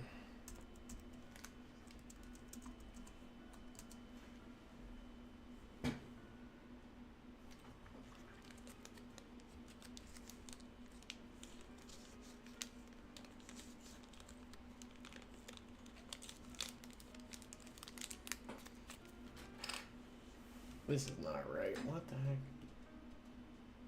Oh, that's why.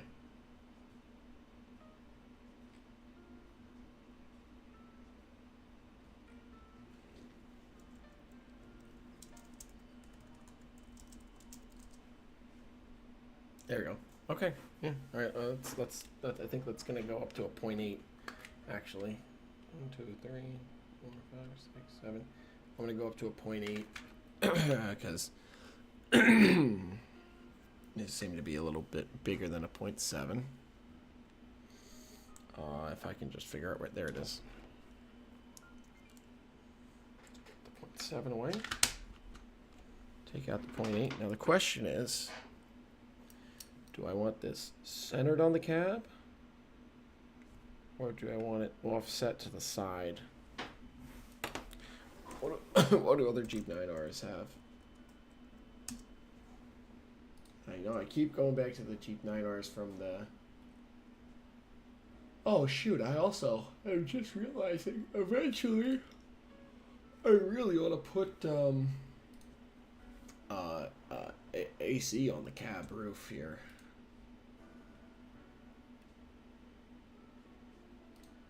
A lot of these X trunk ones have the horn back on the long hood, but I don't like that.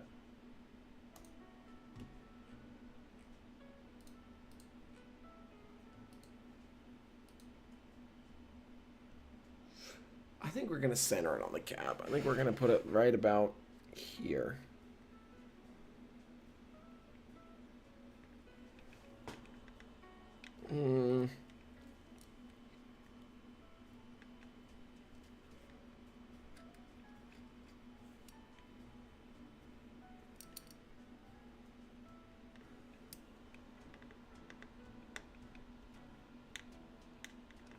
Shoot. That's too far back.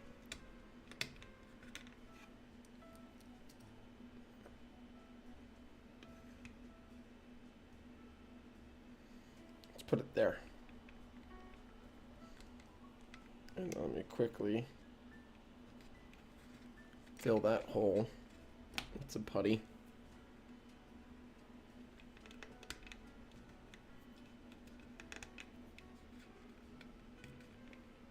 Where's my modeling putty? It was right. Oh no, it fell down. I remember it falling down.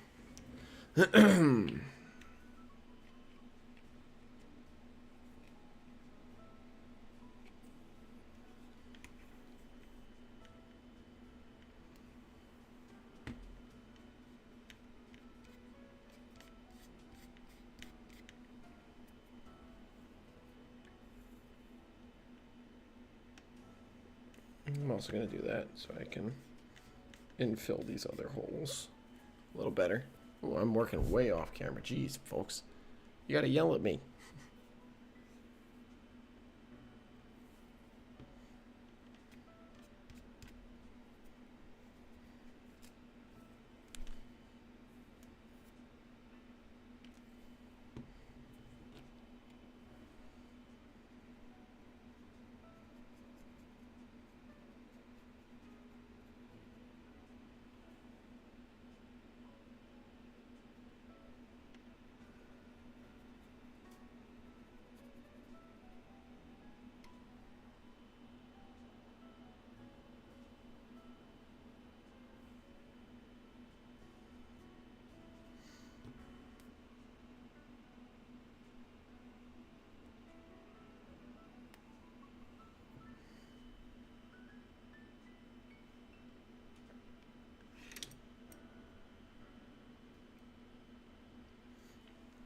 All right, let's get this horn in here. And then I'm going to call it a night myself.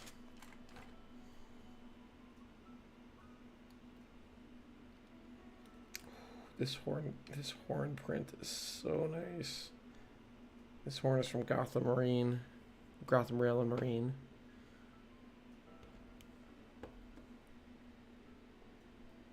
It is fantastically detailed.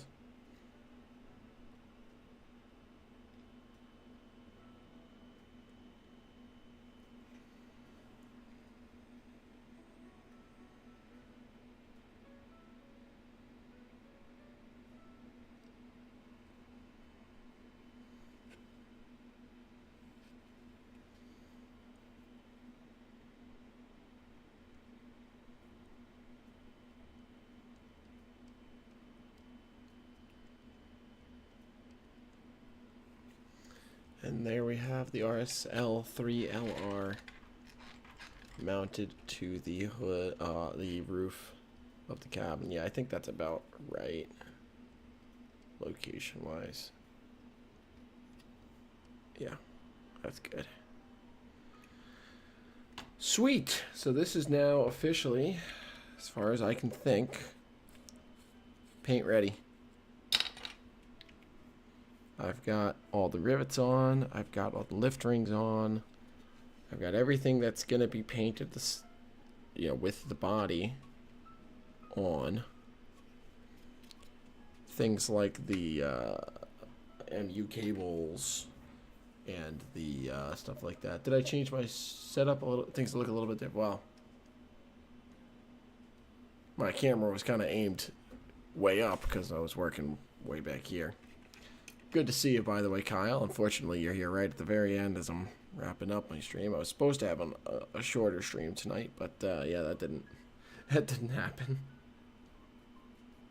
because I really wanted to get this project done. But we are officially, as far as I can think of, paint ready on this GP9R. Things I have left to do on it are ancillary details, such as the well, obviously, like I was saying earlier, the ditch lights. But oh, that's true. I did move to my grandmother's house, so the background here all looks very different because I'm not in the same room anymore. But yeah, so that might be it. All right, so things left to go onto this model. I've got to do the MU hoses, the air hoses, the windshield wipers, the ditch lights, and the Sinclair antenna. And then eventually I do want to figure out a way to get a, I gotta pick up some ACs, at least one AC. It's a little less echoey. There's still definitely some echo, but it's starting to feel more lived in. I want to get a carpet because I think that'll also help. Just for, not for under my desk, but for like the rest of the room, just like a little bit of a area rug or something, because I think that'll help as well with the echo. But yeah, so I got to get a cab AC for the Jeep. But I also, now I'm just the only other major thing that I definitely, other than painting, the only other major thing that I definitely need to get done before the RPM is I need to sit down. I'm gonna need to take like a few hours one day to just sit and really just lock in and do these handrails, because I tried doing the handrails from the old model. They just wouldn't sit in the holes quite right on this model. So I decided that I have to do I want to do the excuse me, the wire ones anyway, because the older ones are, I mean, it's probably like a 3-4 inch diameter freaking handrail, whereas I'm getting 12 thou wire, which will do very nicely, and that'll be arriving, like I said, either Wednesday or Thursday.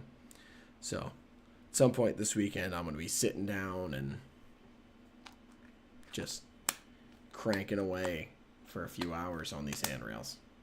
But the big thing now is paint. Yes, for the AC, contact Banu at partsdepartment.com. I feel kind of bad because he just sent me some stuff, but yeah, I'll reach out to him. But that also might, what that might be is, that might be a, hey, if you have one, if you don't mind bringing it to the RPM, because I think that's something that I'm not gonna worry about. A lot of the ancillary details I'm not gonna worry about for the RPM. We'll see how far I get. If the paint gets done and the handrails get done, and I still got plenty of time before the RPM, I'll probably do the, talk to you about the ditch lights and start installing the ancillary details. But I gotta get the handrails and I gotta get the paint and the decals done. those are the two major things that I need. So, in any case, I am super stoked that this is paint ready. I'll post some pictures up on my Discord.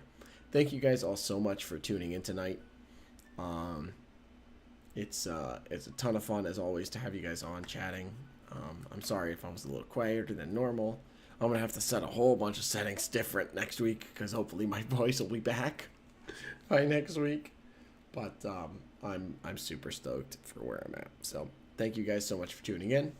I hope you have a lovely rest of your night, and I will see you all on the next track.